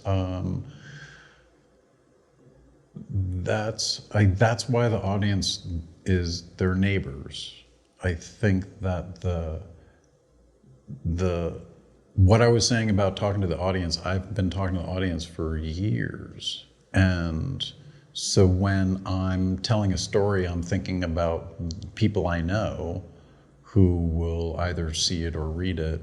And it's, not know like, know, but as far as you can know people on the internet, that's why the term neighbor is I don't know, it's friends is a little strong, I think, and neighbors is a little more like, you have neighbors, you're friends with your neighbors, but it's that neighbor friendship where you're like, you don't want to get in each other's business too much, but everybody wants to get along. It's like that kind of thing. And I think with people that on the internet, it becomes sort of like that, and you build the social media neighborhood that you want to live in. If you don't want to hear about all the bad stuff, then you filter all the bad stuff and block those words. And then Twitter you make a list that is exactly people who don't piss me off. That's a good list to have. Make that list. So you can go on Twitter, just look at that list. Nothing bad's happening on that list. It's all nice. But the next thing when the book comes out and when the graphic novel comes out, because I've been talking to the audience, to my neighbors in my neighborhood all this time, it's inherently different than if I was just filmmaker in marketing mode on social media and all I do is talk about my project, my making a film, my going into a film festival, here's the next project, blah, blah, blah. Yeah, people are interested in that, but people know my cat because I post my cat all the time. And does it have anything to do with filmmaking? No. Do people have cats? Yes. I started a band with my cat called Mike and Me. We don't make music because I don't know how to play any instruments and he doesn't have a thumb. So, 2 of them even. So we just make the album covers and it's entertaining, it's amusing. So when I show up with something that's like meaty, like here's a book, then they're gonna be like, oh, you wrote a book, cool. Joe wrote a book, this guy that I've been talking to for years. So different than, hey, anybody wanna read this book? Anybody? Is now I'm marketing, now I'm advertising, now I'm promoting. Before, it's just my neighbors. Hey, you guys wanna come over and see something I made? I'm gonna project it up on a sheet on the wall. That's pretty much what it feels like. And that you can fit a lot of people in that room on the internet with that sheet on the wall, because it's on the internet. And your stories can last. Like, I can't remember, somebody told me, oh, I know what it was. RuPaul has a game show, I guess, I don't see it, but has a game show, and I sold a jar of celebrity air in 2005. It was a jar of air that was captured within proximity to Brad Pitt and Angelina Jolie at the Mr. and Mrs. Smith premiere. And it made international news. It was on Access Hollywood. Jay Leno did a bit about it. It was gigantic. And somebody sent me a screen grab from RuPaul's show, and the question on the bottom was, did someone sell a jar of air from Brad Pitt and Angelina Jolie? And it was, it was like last year. And so that was from 2005. And so I can't remember who told me about it. When he sent me the screen grab, he said, I'm amazed that people still would even care about that, because Angelina Jolie and Brad Pitt, they're over. And he's like, clever is forever. Oh. And I'm like, clever is forever. I like that. That's really good. So I think that you can, as an indie, make small stuff that is clever, that maybe people will look at down the line. I made a point to not put references to current day time. I didn't want to use any current slang.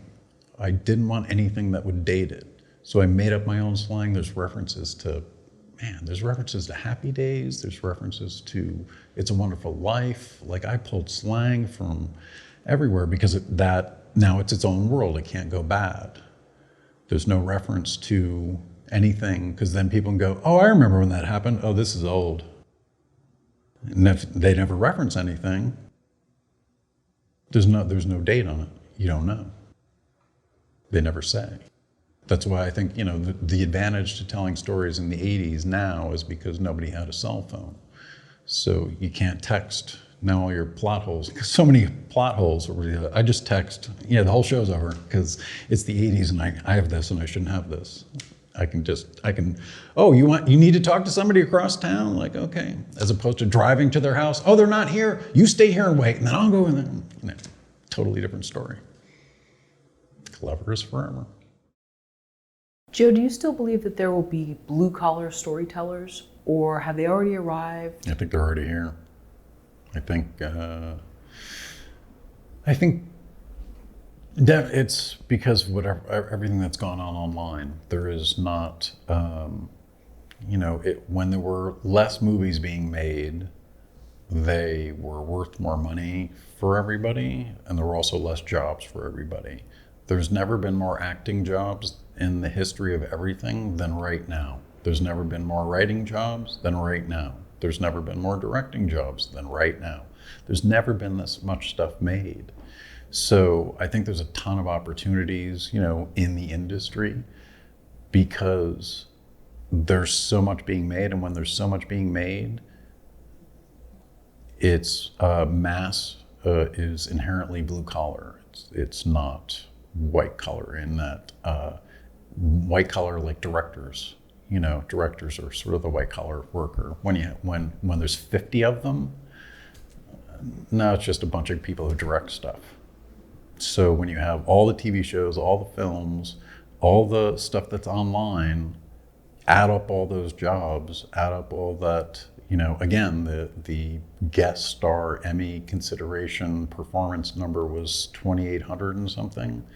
So there were that many performances to consider. So when you're in the thousands, just for an Emmy consideration, just to get the nomination, and that is only getting bigger.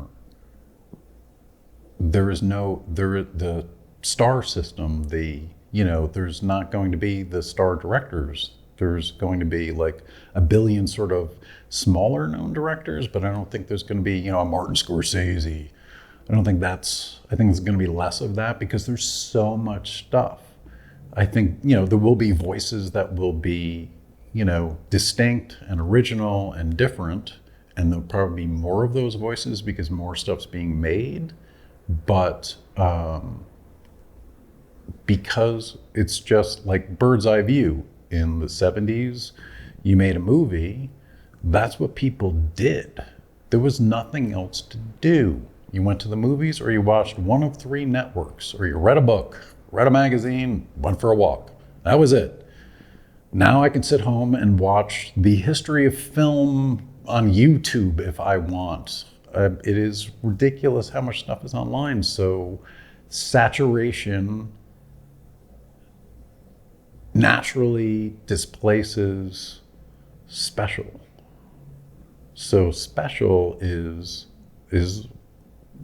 stars and that kind of thing. Blue collar is like, there's a ton of people doing these jobs now. So to be famous, to be a star, I don't know. There's famous people, but there's also a lot of famous people we don't know because we don't watch that show. And the show's been on for 9 years, but still, I've never watched Big Bang Theory. Still haven't seen it. No idea. Don't care. And just like there's sort of this middle class squeeze, especially as we've, last few years in the US, do you think it's the same with artists? There's the blue collar artists, and there's a whole bunch of blue collar artists, and then there's the white collar ones, and very little middle class? Or I'm just making this up? I think it would be more like middle and then upper.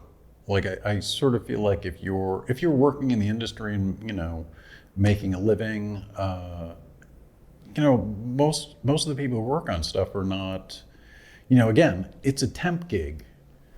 It's a temp gig. And then when that temp gig ends, you got to get another temp gig so you can pay the mortgage. And if you don't get another temp gig, and then you don't get another temp gig after that, and then months go by, then that's a problem.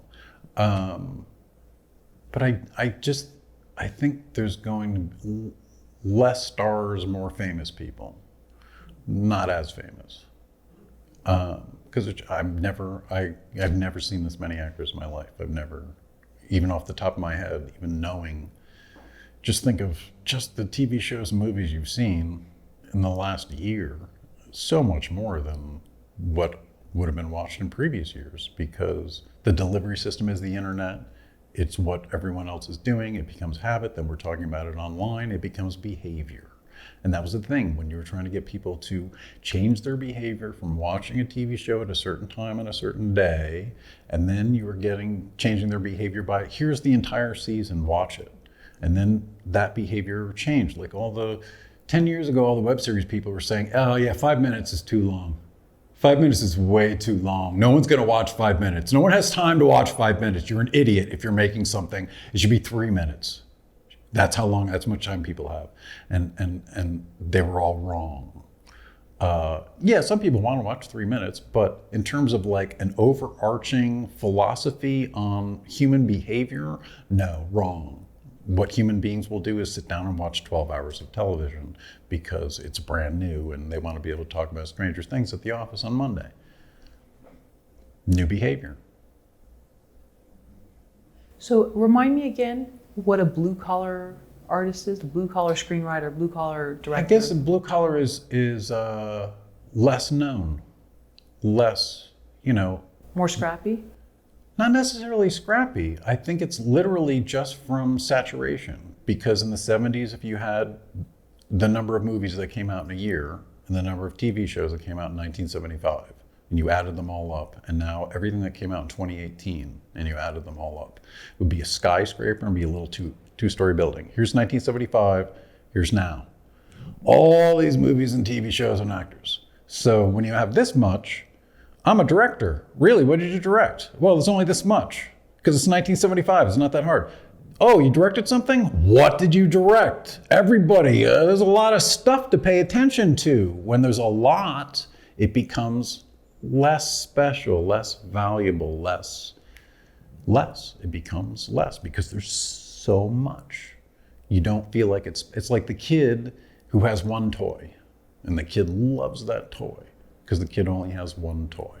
And then there's the kid who's got aunts and uncles who has been burying that kid in every toy. That kid's got every toy. None of them are special because there's a million of them.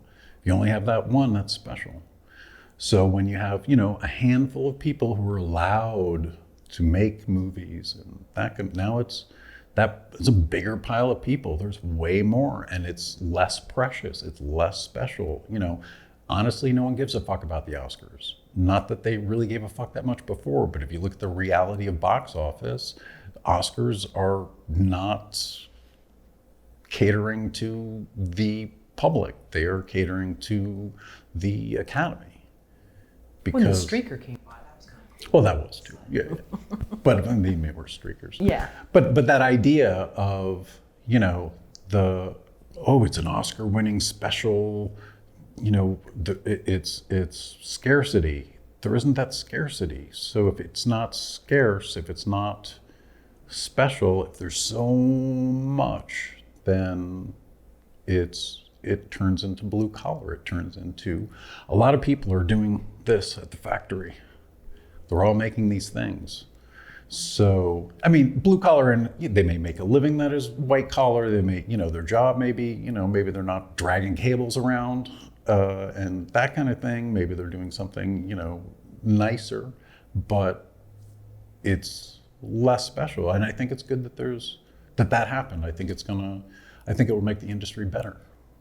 What about if people say, well, why should I bother? I'm not going to stand out. Is standing out an archaic concept? I think if standing out your goal, then... Or my project's not going to stand out. Well, sometimes good projects get buried. It's really hard to control the world and what you're doing. Again, the movie was recently buried because of all the mass shootings, because they knew marketing-wise that was a bad move. If you can, as a filmmaker, storyteller, artist, whatever it is that you create, if you can find 5 people who like what you do, and you talk to them on a regular basis, and they tell other people about what you do, then that audience grows, and it grows naturally, it grows organically, it grows slowly. And the quality of that group of individuals who knows who you are, that changes, I think, what you make, and I think it changes you because you know kind of who it is that's going to be looking at your stuff because you talk to them on a regular basis. Like I know stuff about people and people are going through stuff and they're internet neighbors. You know, I know more people online than I do offline, way more. They're all over the place. But it's, and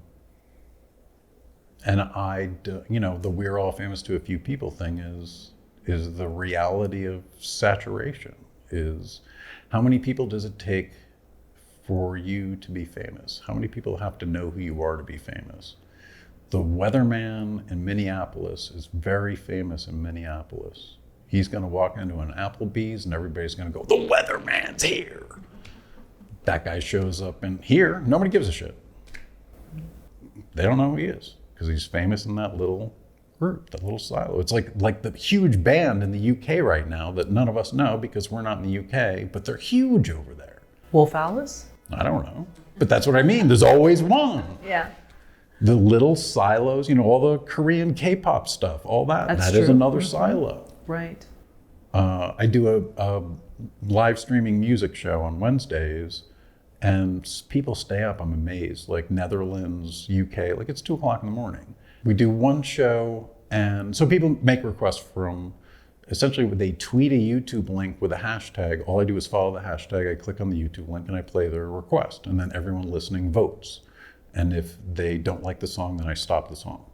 So it's called Song Request Cage Match. So it's like bring your song in, see if it gets beat up or not.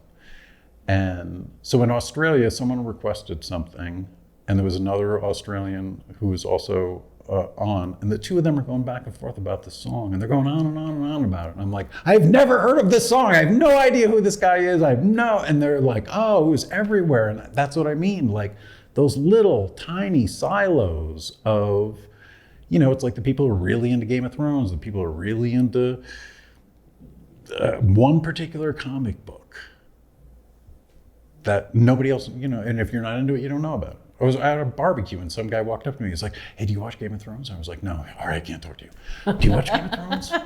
And I'm like, I'm not going to feel bad because he wanted to find somebody to get all excited about the finale with, but that's those silos. So when somebody says, hey, have you ever seen this Vampire Mob thing? What the hell is Vampire Mob? It's this thing, just watch it. It's hard to explain. That's them telling somebody else about your work. That's them saying, I like this. I think you might like this. That is the best marketing in the world. And you can't make that happen. You can't force that to happen. You can't just show up and crowdfund and make that happen. And you also can't show up and crowdfund and then never crowdfund again and disappear. Whoosh. Seen that. I was looking up a documentary and I tripped over some segments of it on like Vimeo, and I went back to their Twitter, and their Twitter literally was, we've reached our goal. And there was one more tweet and they never tweeted again. And I was like, wow, that is some hardcore opportunistic crowdfunding, because you're not even going to say anything past we hit the goal, we're out. Did they make the film? It's not out. Parts of it are out. It's been too long. I'm guilty of that myself with one of my crowdfunding things, so maybe something went wrong. But yeah, that's bad filmmaking. That may not be actually shooting, but if you are going to crowdfund and then stop talking the day you make your goal or the day after you make your goal, you're doing it wrong. You need to keep talking to those people forever, because then it's going to come out. Then you're going to do something else. And I've talked to someone who is a big supporter of mine, who has contributed to everything I've ever crowdfunded for. And she told me that of a couple of people who I know online, who she had contributed to, and she said, you know, I never got any of my perks, ever, from any of those projects. You're the only project that I've always got my perks from. And I'm like, really? And she said, yeah, I don't want to, say anything, but they show up and ask for more money and they didn't give me the perk from the last one. That's bad filmmaking. Sorry, because you're doing it to make films. And if you're crowdfunding and then you do that, you're screwing over your audience. You're not authentic. You're ingenuine. You're exploiting people. You're taking advantage and you're an asshole.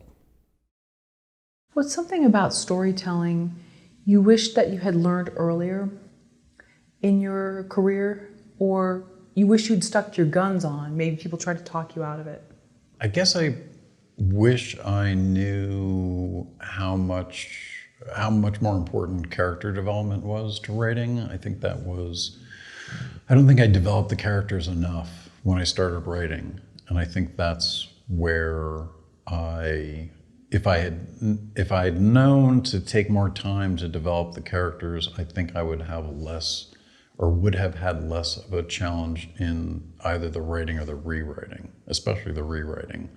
Because I think when you've got a draft, you're going through it, you're looking for the problems, you see the problems, and sometimes the solution is in the bio of the character. It's something that you haven't put on the page, but it's something about them, and so the answer's already there because you did your homework before you started writing the script. So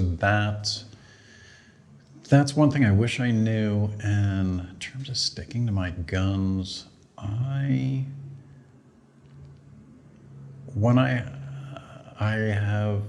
probably have stuck to my guns to a fault.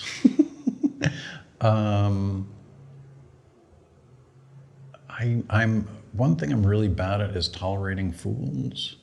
And there are a lot of fools in the entertainment industry, in every industry, but I think more in the entertainment industry, special breed of fool. In what way? I guess because there's very little, much like people call themselves experts, and the only thing that makes them an expert is that they put the word expert in their bio. And there's no, it's not like you get a doctorate or something. You say, like, I'm a social media expert. Really? So you must spend all of your time learning about the new social media thing to do, and that's all you're doing. I'm going off on a tangent. It's a good tangent. Yeah. But you said sticking to your guns to your detriment. You don't think that that's a good thing? Sometimes, when you're the writer, you're the employee. And sometimes I have, not often, not that many gigs to begin with, but a couple of times I was writing something that was stupid.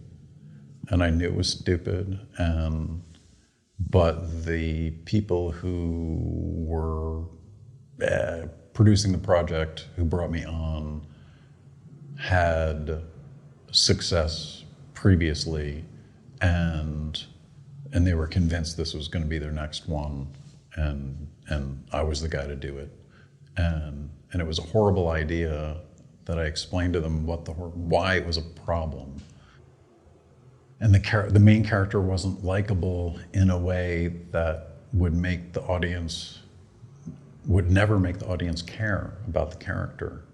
And so I had to cook up like this whole other thing and then explain to them, like, we need to root for the character. And if the character is, I remember Whoopi Goldberg told the story of writing a screenplay about a hardcore right-wing Republican senator who finds out that he has black blood in his lineage, and all of his politics would make that bad.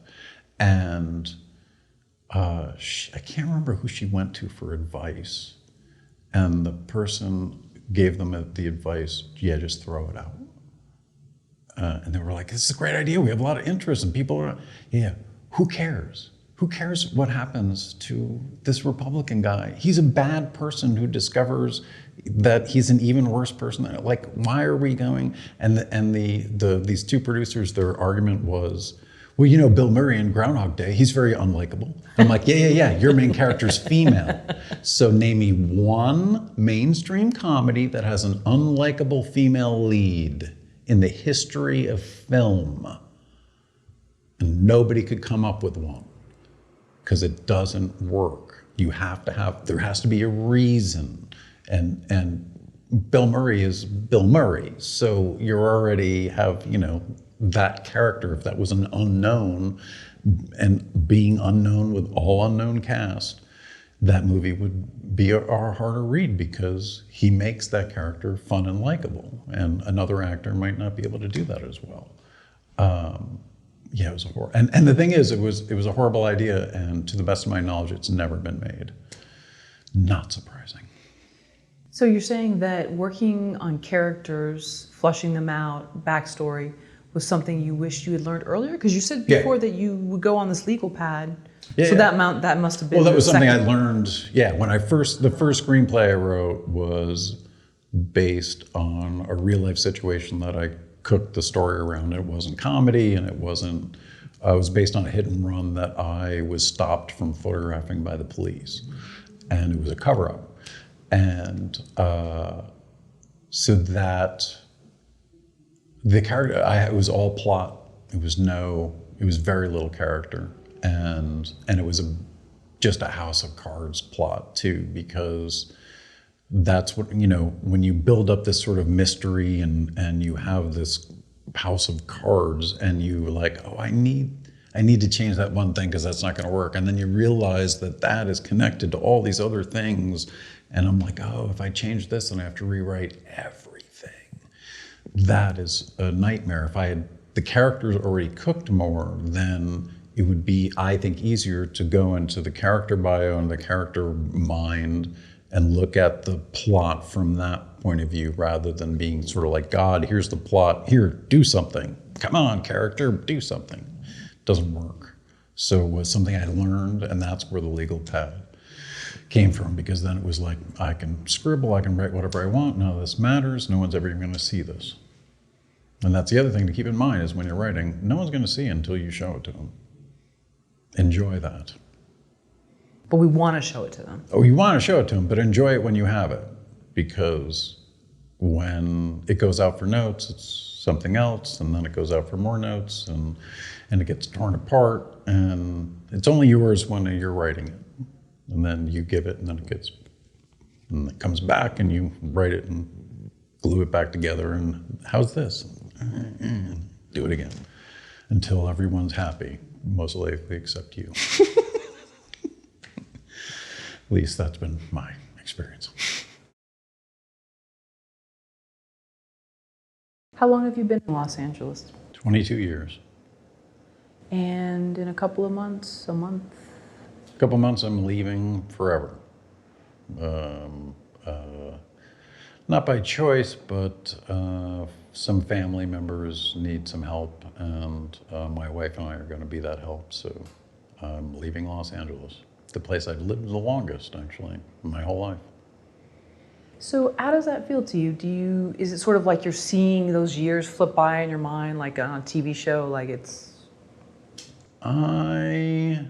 It is a combination of regret and I think kind of the realization that maybe things not working out for me in the entertainment industry maybe was for the best.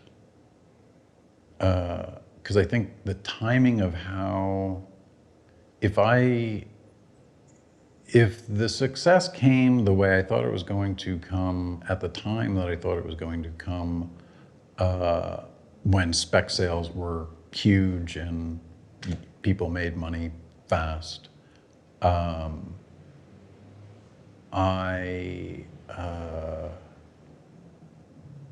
guess I feel like I've just gone through like the longest training program anybody could ever go through to learn how to do a bunch of shit.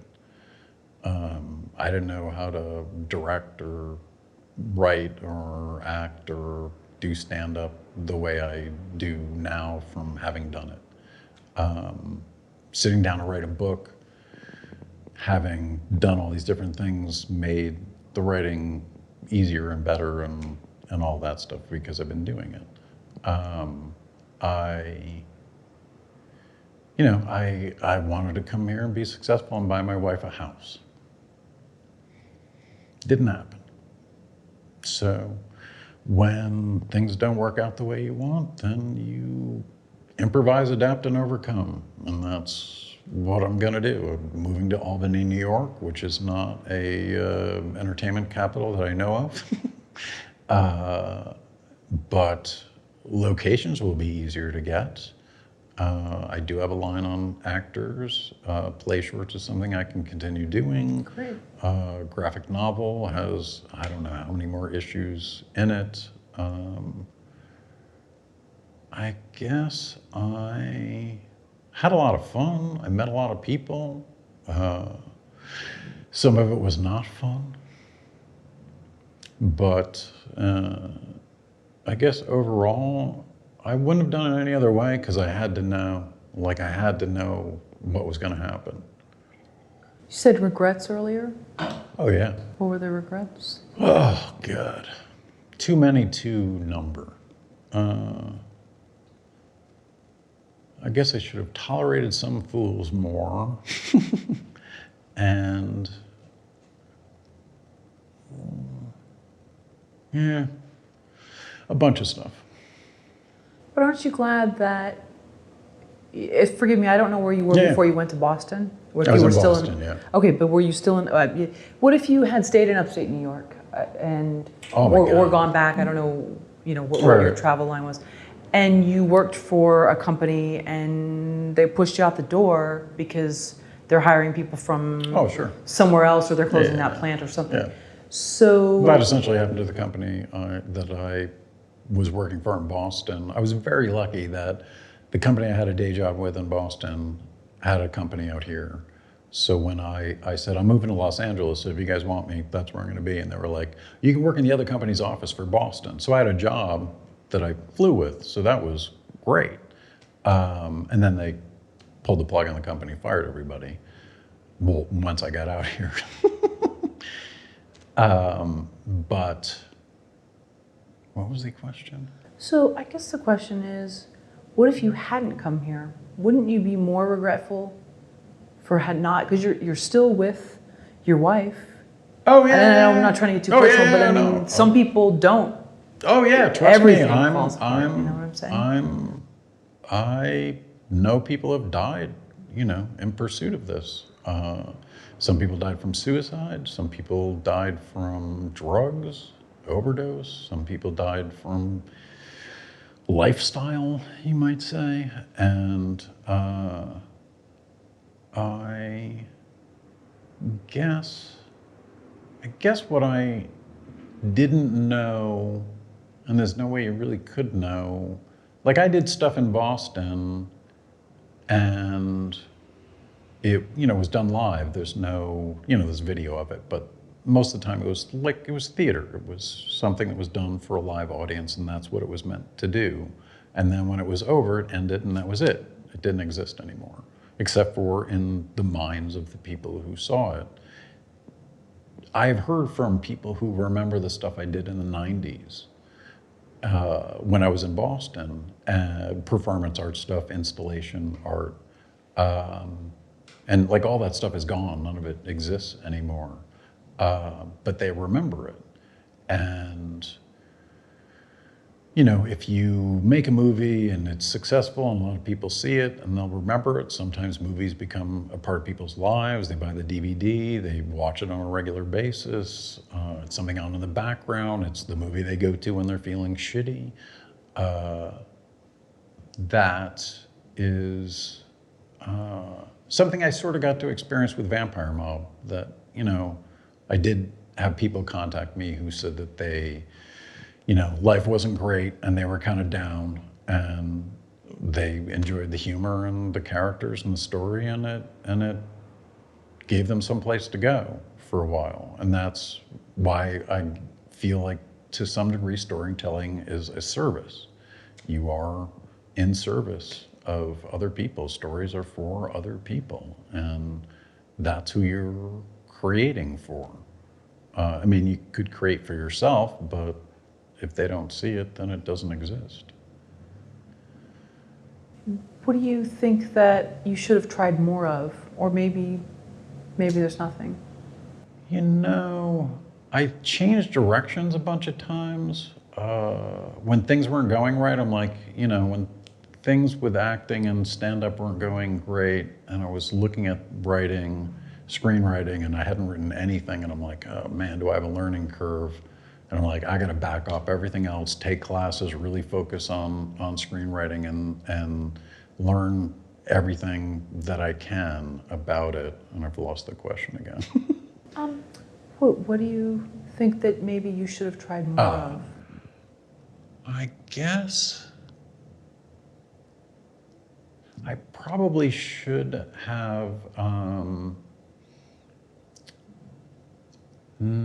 I think I should have kept doing stand-up.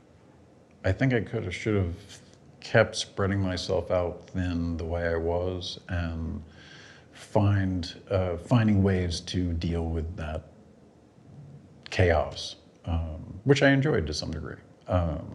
But the more, I met a lot more people doing stand-up, and when you're a writer, you meet less people because you're at home writing.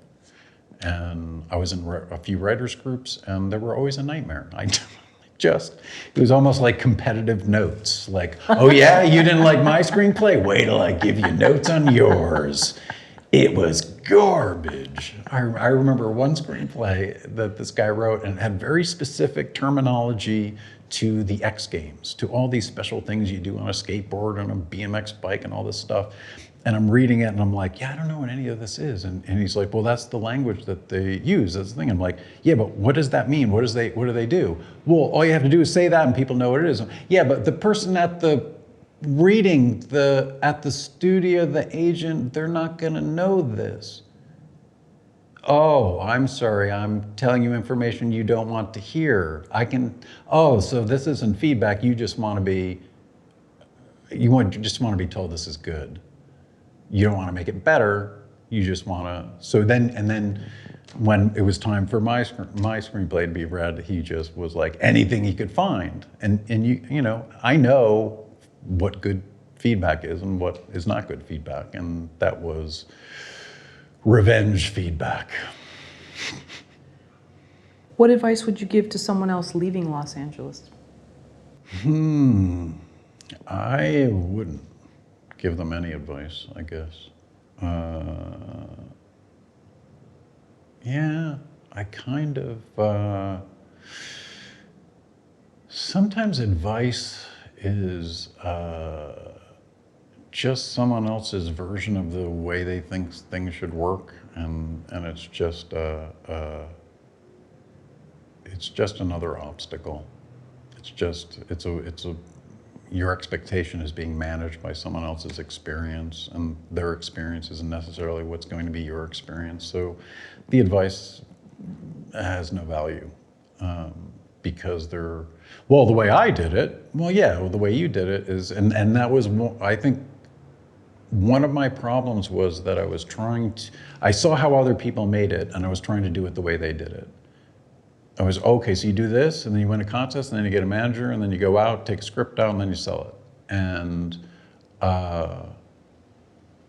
there's a million ways careers happen, and don't make the mistake I did of sort of telling your story. You're like, well, this is gonna happen, then I'm gonna do this, this, and this, and this, and that's the way it's gonna be. And then when it's not, oh, I did something wrong, I guess. I'm the problem, so I gotta change the plan. So I'm not gonna do this, this, and this, and all right, that's not working. I enjoyed less of it.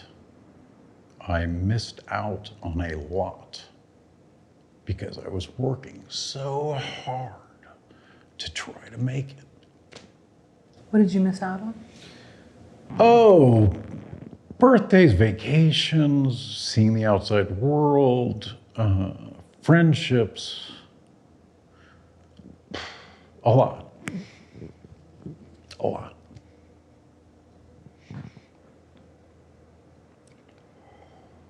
You can only sit in one chair at a time.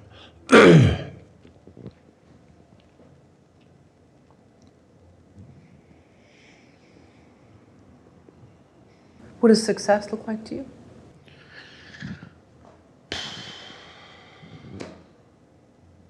I don't know anymore, actually. That is a good question.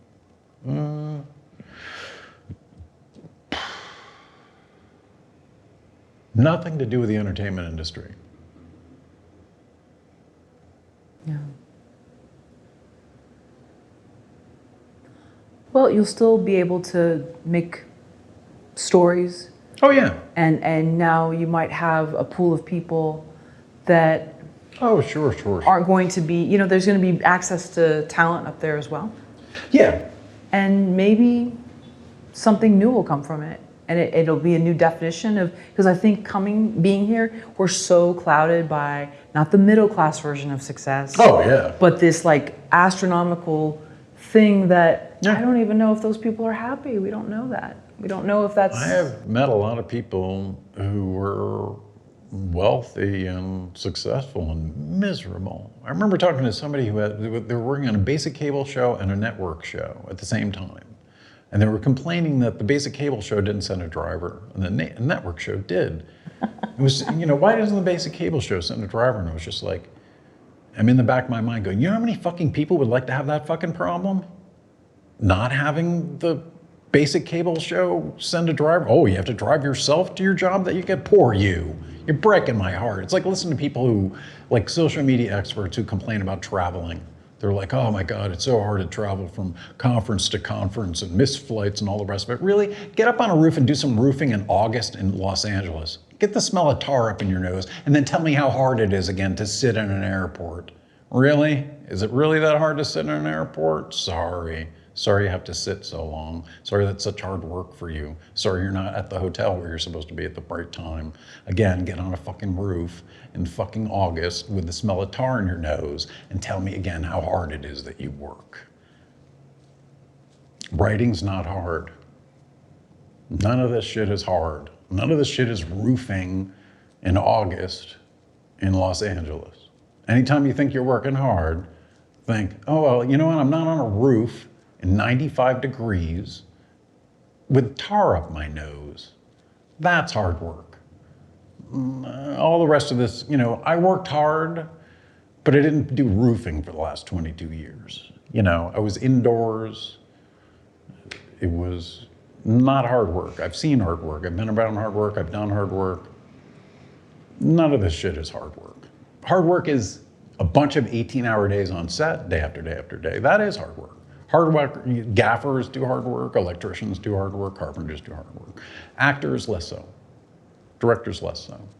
That's why I never wanted to be a Video Village director. I never wanted to be the guy sitting looking at fucking monitors and barking shit from a chair. I wanted to be holding a camera and I wanted to be right in there with the actors because that's where it is happening.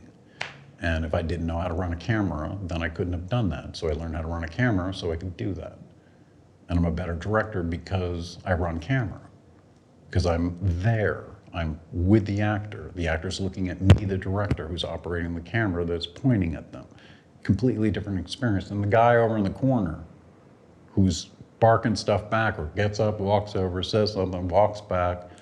I just yell, cut, good, anything? Mm-hmm. All right, again, go. I can shoot 10 pages in 4 hours, door to door, in and out. Done it every time. Every episode of Play Shorts was 4 hours. Rehearse the actors for 2 hours a week before, bring them in. We walk into Nick's at 4 o'clock. We set up lights, we eat dinner, we shoot, we close it up. 9:30, we're gone. 4 or 5 hours, all you need. Don't need an 18-hour day, and you don't need a giant crew. Any thoughts on friendships in LA, partnerships?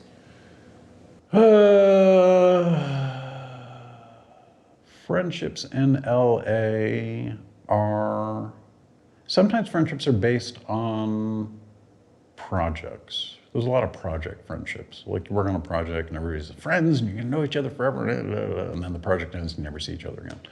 That's pretty common. And then you're right, it's like coworker friendships. It's that kind of thing.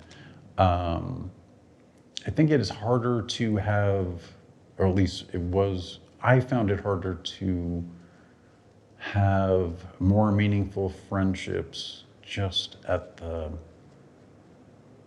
the pace of everything that was going, and everyone's so worried about their career and who's got what and who's doing what and the next thing, that it didn't allow for a lot of deeper friendships, I felt. But some of that's me, so, and some of that's LA. So is it about the work? For me, it was always about the work. I really loved it. And I wish I could have done it more, but I didn't. What's the thing you're most proud of? The thing I'm most proud of. Nothing that's on screen. I don't think I think I'm more proud of what I knew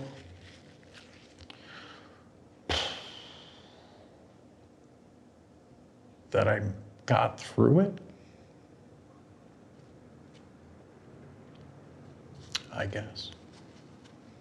Not any specific work, it's sort of all of it. All those classes, and workshops, and writers groups, and meetings, and lit managers, and contests. Oh, Christ.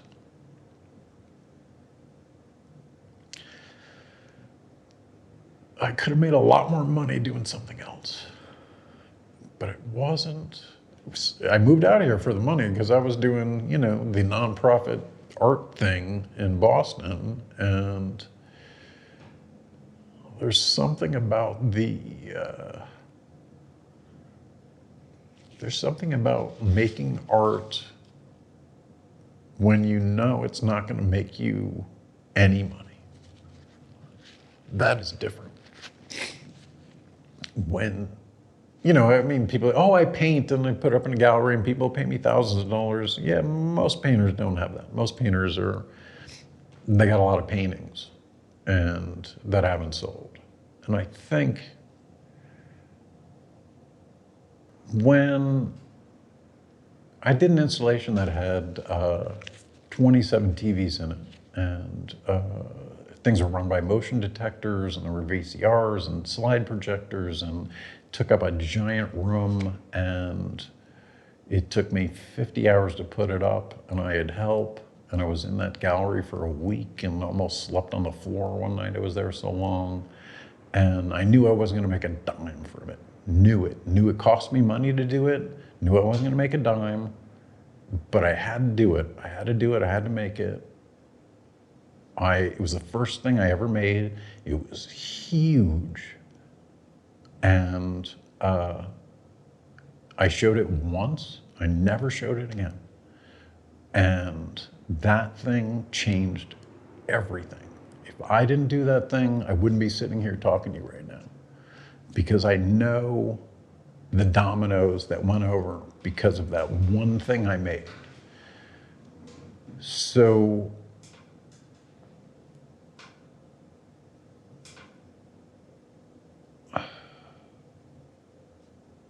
when you make something that is for commerce, that is the goal, commerce is the goal, and it doesn't sell, then it's not a success. And that is, it's a business. That is, people don't get paid if you don't make money. Art is, I got grants. I got, I worked at day jobs to pay for all the stuff so I could have the time to make the art. And the reward was seeing people go through it, hearing from people afterwards, like that was enough. And when I started doing stand-up and performance art and doing a little bit of touring with with 2 different shows, that's when, things got to get paid for. I got to pay for all this stuff. So this has to make at least this much money to pay for this much stuff. And if I'm going to get paid, it's got to be above these costs. When you're out here in Los Angeles in the entertainment industry, you're not making anything that is not made for money. That is the goal. It's a business. You're not making art. You're making commerce. You're making product. And yes, there's some creativity in it, but if nobody wants it, nobody cares. Well, you've written a great screenplay that no one will ever make, that no one wants. There's lots of people who have done, definitely done a couple of those. But, so the value of it is, like, screenplays are not to be read, they're maps for movies. If they're not made into movies, then then they don't exist. They're nothing. There isn't screenplays literature. There's not people sitting around, hey, we read a good screenplay yesterday. It's so good. Nobody does that. It's ridiculous. But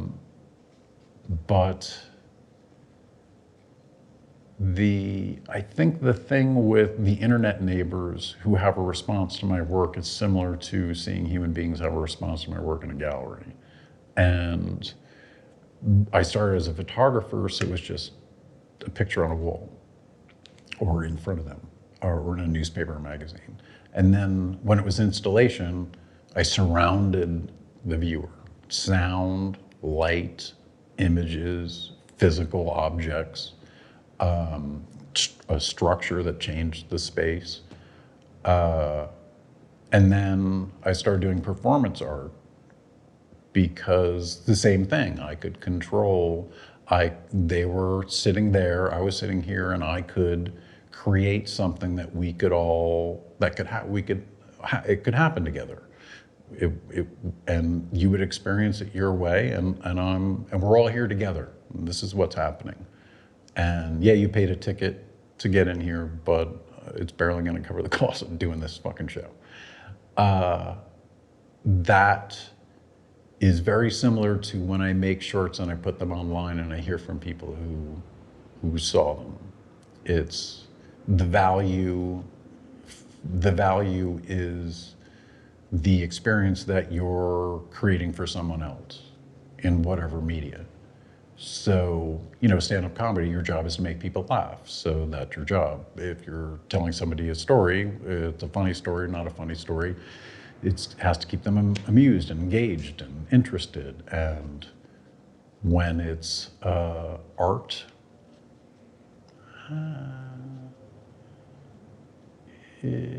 I think you don't think exactly the same way. I think it is a little more of the I'm making art and you're gonna see it, and the relationships, I think, different a little bit. Yeah. Just thinking of like Cindy Sherman, yeah. And whether, I know she got a lot of criticism for some of the work that she did, but I just found her so fascinating. Yeah. Just especially the time in history that she was doing her work compared to now when everyone's taking selfies left and right. Right. Such a weird, and also just the reality that people are more comfortable in front of lenses. There's going to be entire generations now that have no problem being in front of the camera. Or just living for life in front of the camera, not even being able to enjoy an event. Yes. Having to document it. Yep. Selfie museums, and that's all cool, that's great. Sure. But at some point, you're not really in reality, though. Right. People are going to movies and they're texting during the movie. Yeah. Why would you pay for a ticket? Is it for the air conditioning and somewhere to sit? Right. And that's what makes going to the movies unattractive to people. Like, it has to be Marvel, it has to be loud and action, so everyone's attention is on the screen and not on the other screen they have in their pocket. And if the movie's not good enough to keep your attention from texting, then maybe it's the movie. Or maybe we need more, it's like a drug. And so it's not enough to just have good dialogue anymore. A great, interesting scene between two people. We become too desensitized to it. Well, I don't know if all of us have, but I think they're definitely, it's like pop music. Pop music is inherently shitty music. Not all of it, but a lot of it. Except for the song Pop Music. That's Right, actually a good song. But so pop music is, it's short, it's catchy, it's got some part that you can sing along with or hum along with or whatever. It's got some little chorus hook thing in it. Someone's been jilted. Yeah, exactly. And I think it's the same to some degree with movies that are popular, is that, it's just meant as this little thing that you see and it comes and goes and that's it. It's very, and then there's other movies that maybe have a bigger impact. I don't know. I really think about the audience. Audiences now, so many people are watching stuff alone, with a laptop or on their phone, or, if you're on a plane, everyone's watching a movie on something. And that is the more normal behavior now than to have the sort of communal experience at a theater where you're all laughing at once or you're all jumping at once. And now it's just you. And I think as a storyteller, I never think about a theater. I never think about a group of people watching. I always think about one person. I never think about a group. I used to think about groups of people when I was writing, and now I think about one person. Especially writing the book, I definitely think about one person because that is the only way it works. But even with the other stuff, I would say that's true. What are things you learned in the last 5 years that you wish you knew the first 5 years you were here? God, I'm thinking of all these negative things. Let's see. It can be reality-based. It doesn't have to. People lie. You will be amazed at how much they will lie, who they are when they're lying, and what they're lying about. Very true. 5 years ago, I guess I didn't know how much of an impact I have had, a tiny impact I have had on a bunch of people I know online. I didn't know. I don't like the term influencer, and I don't consider myself an influencer because it sounds really, let me come and influence you. Just, and not the C word either. Not the C word. Content creator. Yes. But, I like that. But I think that's one thing. So people lie. You didn't know the type of impact that you had on people that were, let's say, online. Even like doing the Film Courage interviews, 7 years ago, and then I pop back in and read the comments, and I'm like, I said what?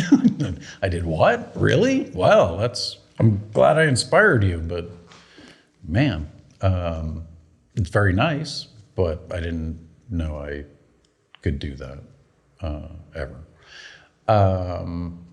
So I guess that would be a third thing.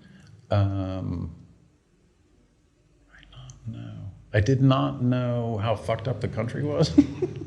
Like I was always, painted as a pessimist when I pointed out the things about the country that seem so obvious now, that have always been there. But yeah, I guess last 5 years.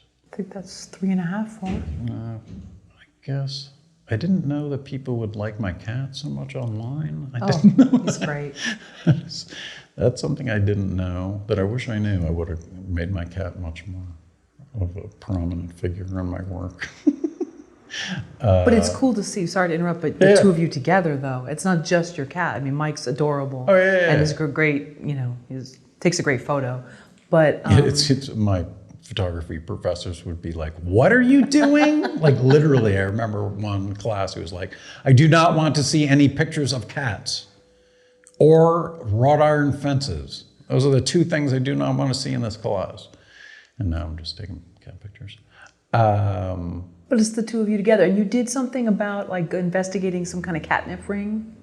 Oh yeah, which was hilarious. Oh yeah, where you were like, it was like sort of investigative journalism, and it was like, I don't know if it was like bad catnip or what it was, but you were on it. Yeah, this guy I know that lives in Glasgow, Scotland, had a fake news show, and he had reporters all in different countries that were all doing stuff, and so I came up with, I was using the opioid epidemic, but I just switched it to catnip, and then made everything about catnip and tried to interview my cat, and that was a lot of fun.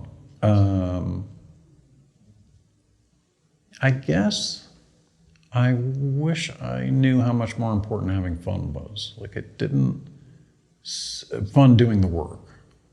Like I know I've never had a bad time directing. Like even when things didn't go right, it still was really fun. I really like working with actors. I always, run quick, easy, fun sets. It's, there's no bullshit. There's no bullshit on my sets at all. And I guess the other thing I learned is that sometimes, I probably learned this 4 or 5 years ago, but sometimes somebody who is hungry and wants to work on something is better than someone who has a resume who can prove they'd be great to work on it. Like sometimes I've definitely worked, a couple of times I've worked with people who, it was their first time shooting something and it was my first time shooting something and none of us should have been shooting that and it all worked out fine. Like it was just like, I was not gonna, I need a DP. We have to have a director of photography. There's no way that we can shoot this without. I was just more like, so you can focus, right? You had shot a couple of things with your DSLR, okay. Can you do this? Can you do this? Can you? And it worked out perfectly. It was odd that we ended up with access to 3 5Ds, 3 operators, and we had 3 identical lenses that were, it's a 28 to 70 L series lens that just gorgeous, just does great stuff. And somehow one person had another one person could borrow one, and so we had matching cameras with matching lenses for the whole shoot. It's the only thing I used, 2870. Quote from you, it's all about the audience. When you tell stories to agents, managers, and producers, that doesn't happen. I guess the way audiences experience stories just like regular people, they have an emotional response, their disbelief is suspended. When you're telling a story to people in the business, it's almost like everyone in the industry is a magician and you have a magic trick and they all already know how the trick works because they work in the magic business. And so they always look at tricks like a magician, not like an audience member. And so your agents, your producers, all the rest of it, they can't experience it the same way because they have been paying too much attention to how tricks work that they can't suspend their disbelief and just see the trick and go, oh wow, how'd you do that? The marketing part of, like if you're writing a story and it's a really good story and it is not marketable, it's probably going to be harder to get made. If something is marketable and it's a good story, it might be easier to get made. But and I think I've made this mistake. Sometimes I think you can be too focused on trying to write to the market. I think you can be, like a friend of mine who's like all into whatever the new thing is that people are into. And they will then chase that genre. And it's, I don't know, it seems like an empty errand to me. It seems like you're chasing your tail, because if you can recognize a trend, then it's already over. Because by the time you're jumping on that trend, it'll be done. And like when I wrote a vampire show at the height of all the vampire shit, not out of marketing, just out of, well, if everyone likes these vampire shows and I don't like any of them, can I have one that I like? And so that's Vampire Mob. Vampire Mob is a show that I would like. People continue to find it. And it also, I think, people's perception changed because there aren't a million vampire stories now. So when they see Vampire Mob now, it's different than it was 10 years ago. And that's kind of cool. Like, time changes the story. What do you need right now? What do I need right now? Patience, time, and cash. That would be it. Okay. In that particular order? Maybe, well, yeah, probably. Yeah. Mostly in that order, yeah. It takes a lot to pack up 22 years of your life and move it 3,000 miles. I did it, I was in Boston for 13 when I moved down here. So, and I threw a lot of art away. I couldn't take all my installations. I couldn't take any of it. No way. And I couldn't store it because I didn't have the money. So I literally threw art in a dumpster so I could move here. That'd be crazy if somebody found it and they still have it in their apartment. That would be. You never know. It's true. It'd be weird for them to have it. What do you think you needed when you first came here? In 97, 98, you said? 97. I don't know. I think all I was looking for was some kind of validation that I was doing the right thing, I think. And rarely, if ever, got it. I think that is also kind of a wasted, it's great when people like your stuff, people in the industry like your stuff, it's very nice. And sometimes they maybe like it a little too much. How's that possible? Because they're trying to sell you on how much they like it. So they need something from you? No, it's more like they're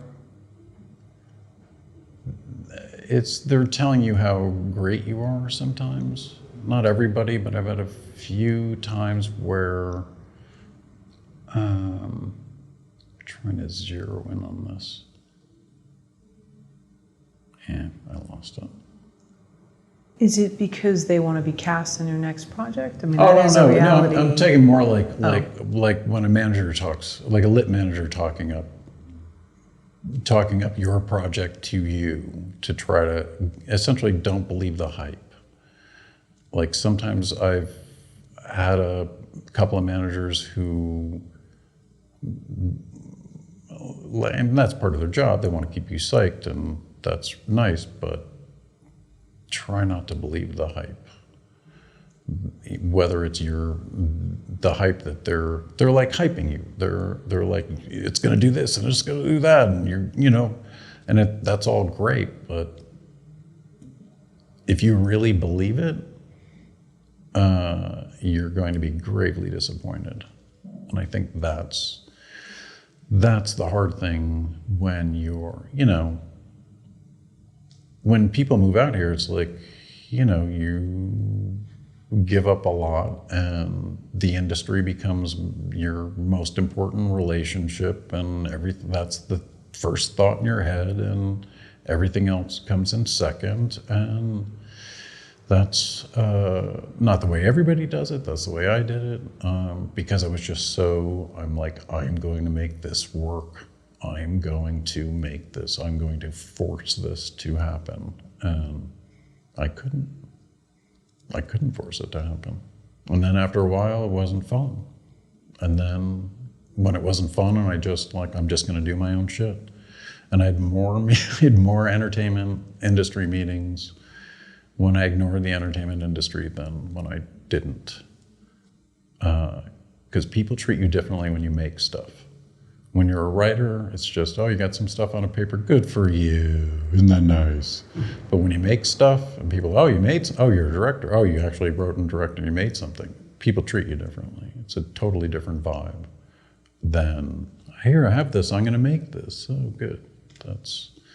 If you've made some stuff, even if it's just shorts, but to have stuff made changes you as a writer, changes you as a director, editor. Like I know why it was rewritten so a lot more, having been an editor and editing my own stuff and watching the actors talking, and I'm like, yeah, I don't need any of this. Zip. It's gone because I'm the editor. It's yeah. Do you consider yourself an industry guy at the heart of it, Joe? I guess define industry guy. You said you didn't want to make the industry your higher power, but you did for a while. Oh yeah, definitely. Yeah. And so even though you're leaving to go somewhere else, yep. My assumption is you still plan on being creative. Oh yeah. That's not going to ever leave you. Yeah, that's hardwired in me. I've always been making stuff somehow, forever, always, from photography. I started taking pictures when I was like 11 or 12 and had a front page when I was 15, and that was it. I was going to be a photographer because I had the top flap of the front page of the Poughkeepsie Journal. And I beat other photographers out on that thing. So that made me feel like that. I'm sorry, ask the question again. Well, do you consider yourself an industry guy in terms of keeping your finger on the pulse of the industry? Oh, no. Wanting to see movies? I've actually been ignoring the industry for years while I've been here. I really don't. I don't pay any attention to box office. I don't pay any attention to what's new. I don't pay attention to any of it. I could be in Des Moines, Iowa, and do the same thing that I'm doing now. I just need actors. I'm sure there's actors in Des Moines, right? Yeah. There's the Iowa writers group. Yeah, exactly. So, yeah, I will always make stuff. I can't not make stuff, whatever stuff that is. Living in Albany will be different because there's not a lot of people like me. And so I'm never going to hear the word callback in a conversation in Albany. I'm never going to hear any kind of industry, anything. It's just, and it's going to be weird because it would be weird. I'll be a weirdo because I will be surrounded by people who don't make stuff. My wife's an artist, so she makes stuff. But yeah, it'll be a bit of a culture shock, plus the snow. So, well, that'll be worse. But yeah, I think the one thing by ignoring the industry for years, I have sort of preconceived in a way or pre-planned in a way how it's going to work when I'm not here in Los Angeles, because all the money that comes from crowdfunding does not come from Los Angeles. The people who support what I do are not in Los Angeles. They're all over the world, and we just meet on the internet.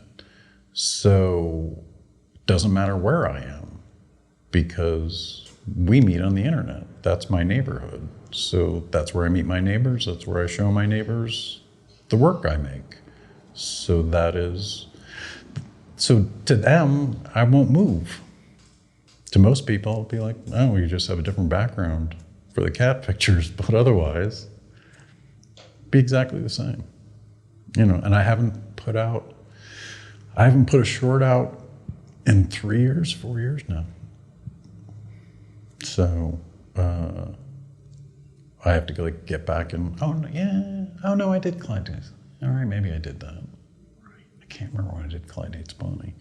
But regardless, I definitely haven't put anything out in 3 years. How do you think Mike will adjust to the weather? He's gonna hate it. Is he an indoor cat? Oh yeah. Oh, good. Big time, yeah. Good. Yeah, but he's he hates the cold here. He's gets under the covers when it's winter here, so he's gonna lose his mind there. I'm sure his fur will get really thick. But that cat has been by my side through the first short I made, my first, fuck it, I'm just gonna make shit short, technically my second one. He was next to me when I wrote it, he was next to me when I cut it, and he's been next to me for all the stuff that I've written and edited. He likes to hang out. Is he a rescue? It wasn't any burning buildings or anything involved. We adopted him. From a rescue? No, we adopted him from, our vet had a wing of cats that were up for adoption. Oh, okay. And so we adopted him there. I consider that a rescue. Is that a rescue? That's nice. It's a nice vet. Yeah, it was great. It was a really cool setup because we had a cat for 18 years named Dave, and nice. When Dave died, I was just more than a human died. Oh yeah. And so I there's how much time do I want to give? What's the proper mourning time to lose a cat and then get another one? What's the amount of time? 3 months, that was it. I'm I gotta get another cat. And I'd never raised a cat from a kitten, ever. Because Dave was Kathy's cat, he was an adult when we met. And her previous boyfriend didn't like cats, and she had 2 cats, and I grew up with cats, so those cats were like my wingmen. They were, we got along great. Oh yeah. Yeah, good crew. Joe, what are you most excited about in terms of when you leave Los Angeles, going to your new destination and starting working on something? I guess I'm interested to see what happens with a production. I've never put a crew together and actors any place but here. So I'm kind of looking forward to seeing what that looks like. And when you rent locations out here or borrow locations or steal locations or whatever, everyone kind of knows that, we should charge you because you're making a lot of money on this, right? You're making money, right? You got to be making money. And I don't think anybody in Albany, New York is going to be, convinced that there's some giant money-making machine behind something. So it'll be, I guess, I'm kind of looking forward to being the weirdo, I guess, in the room.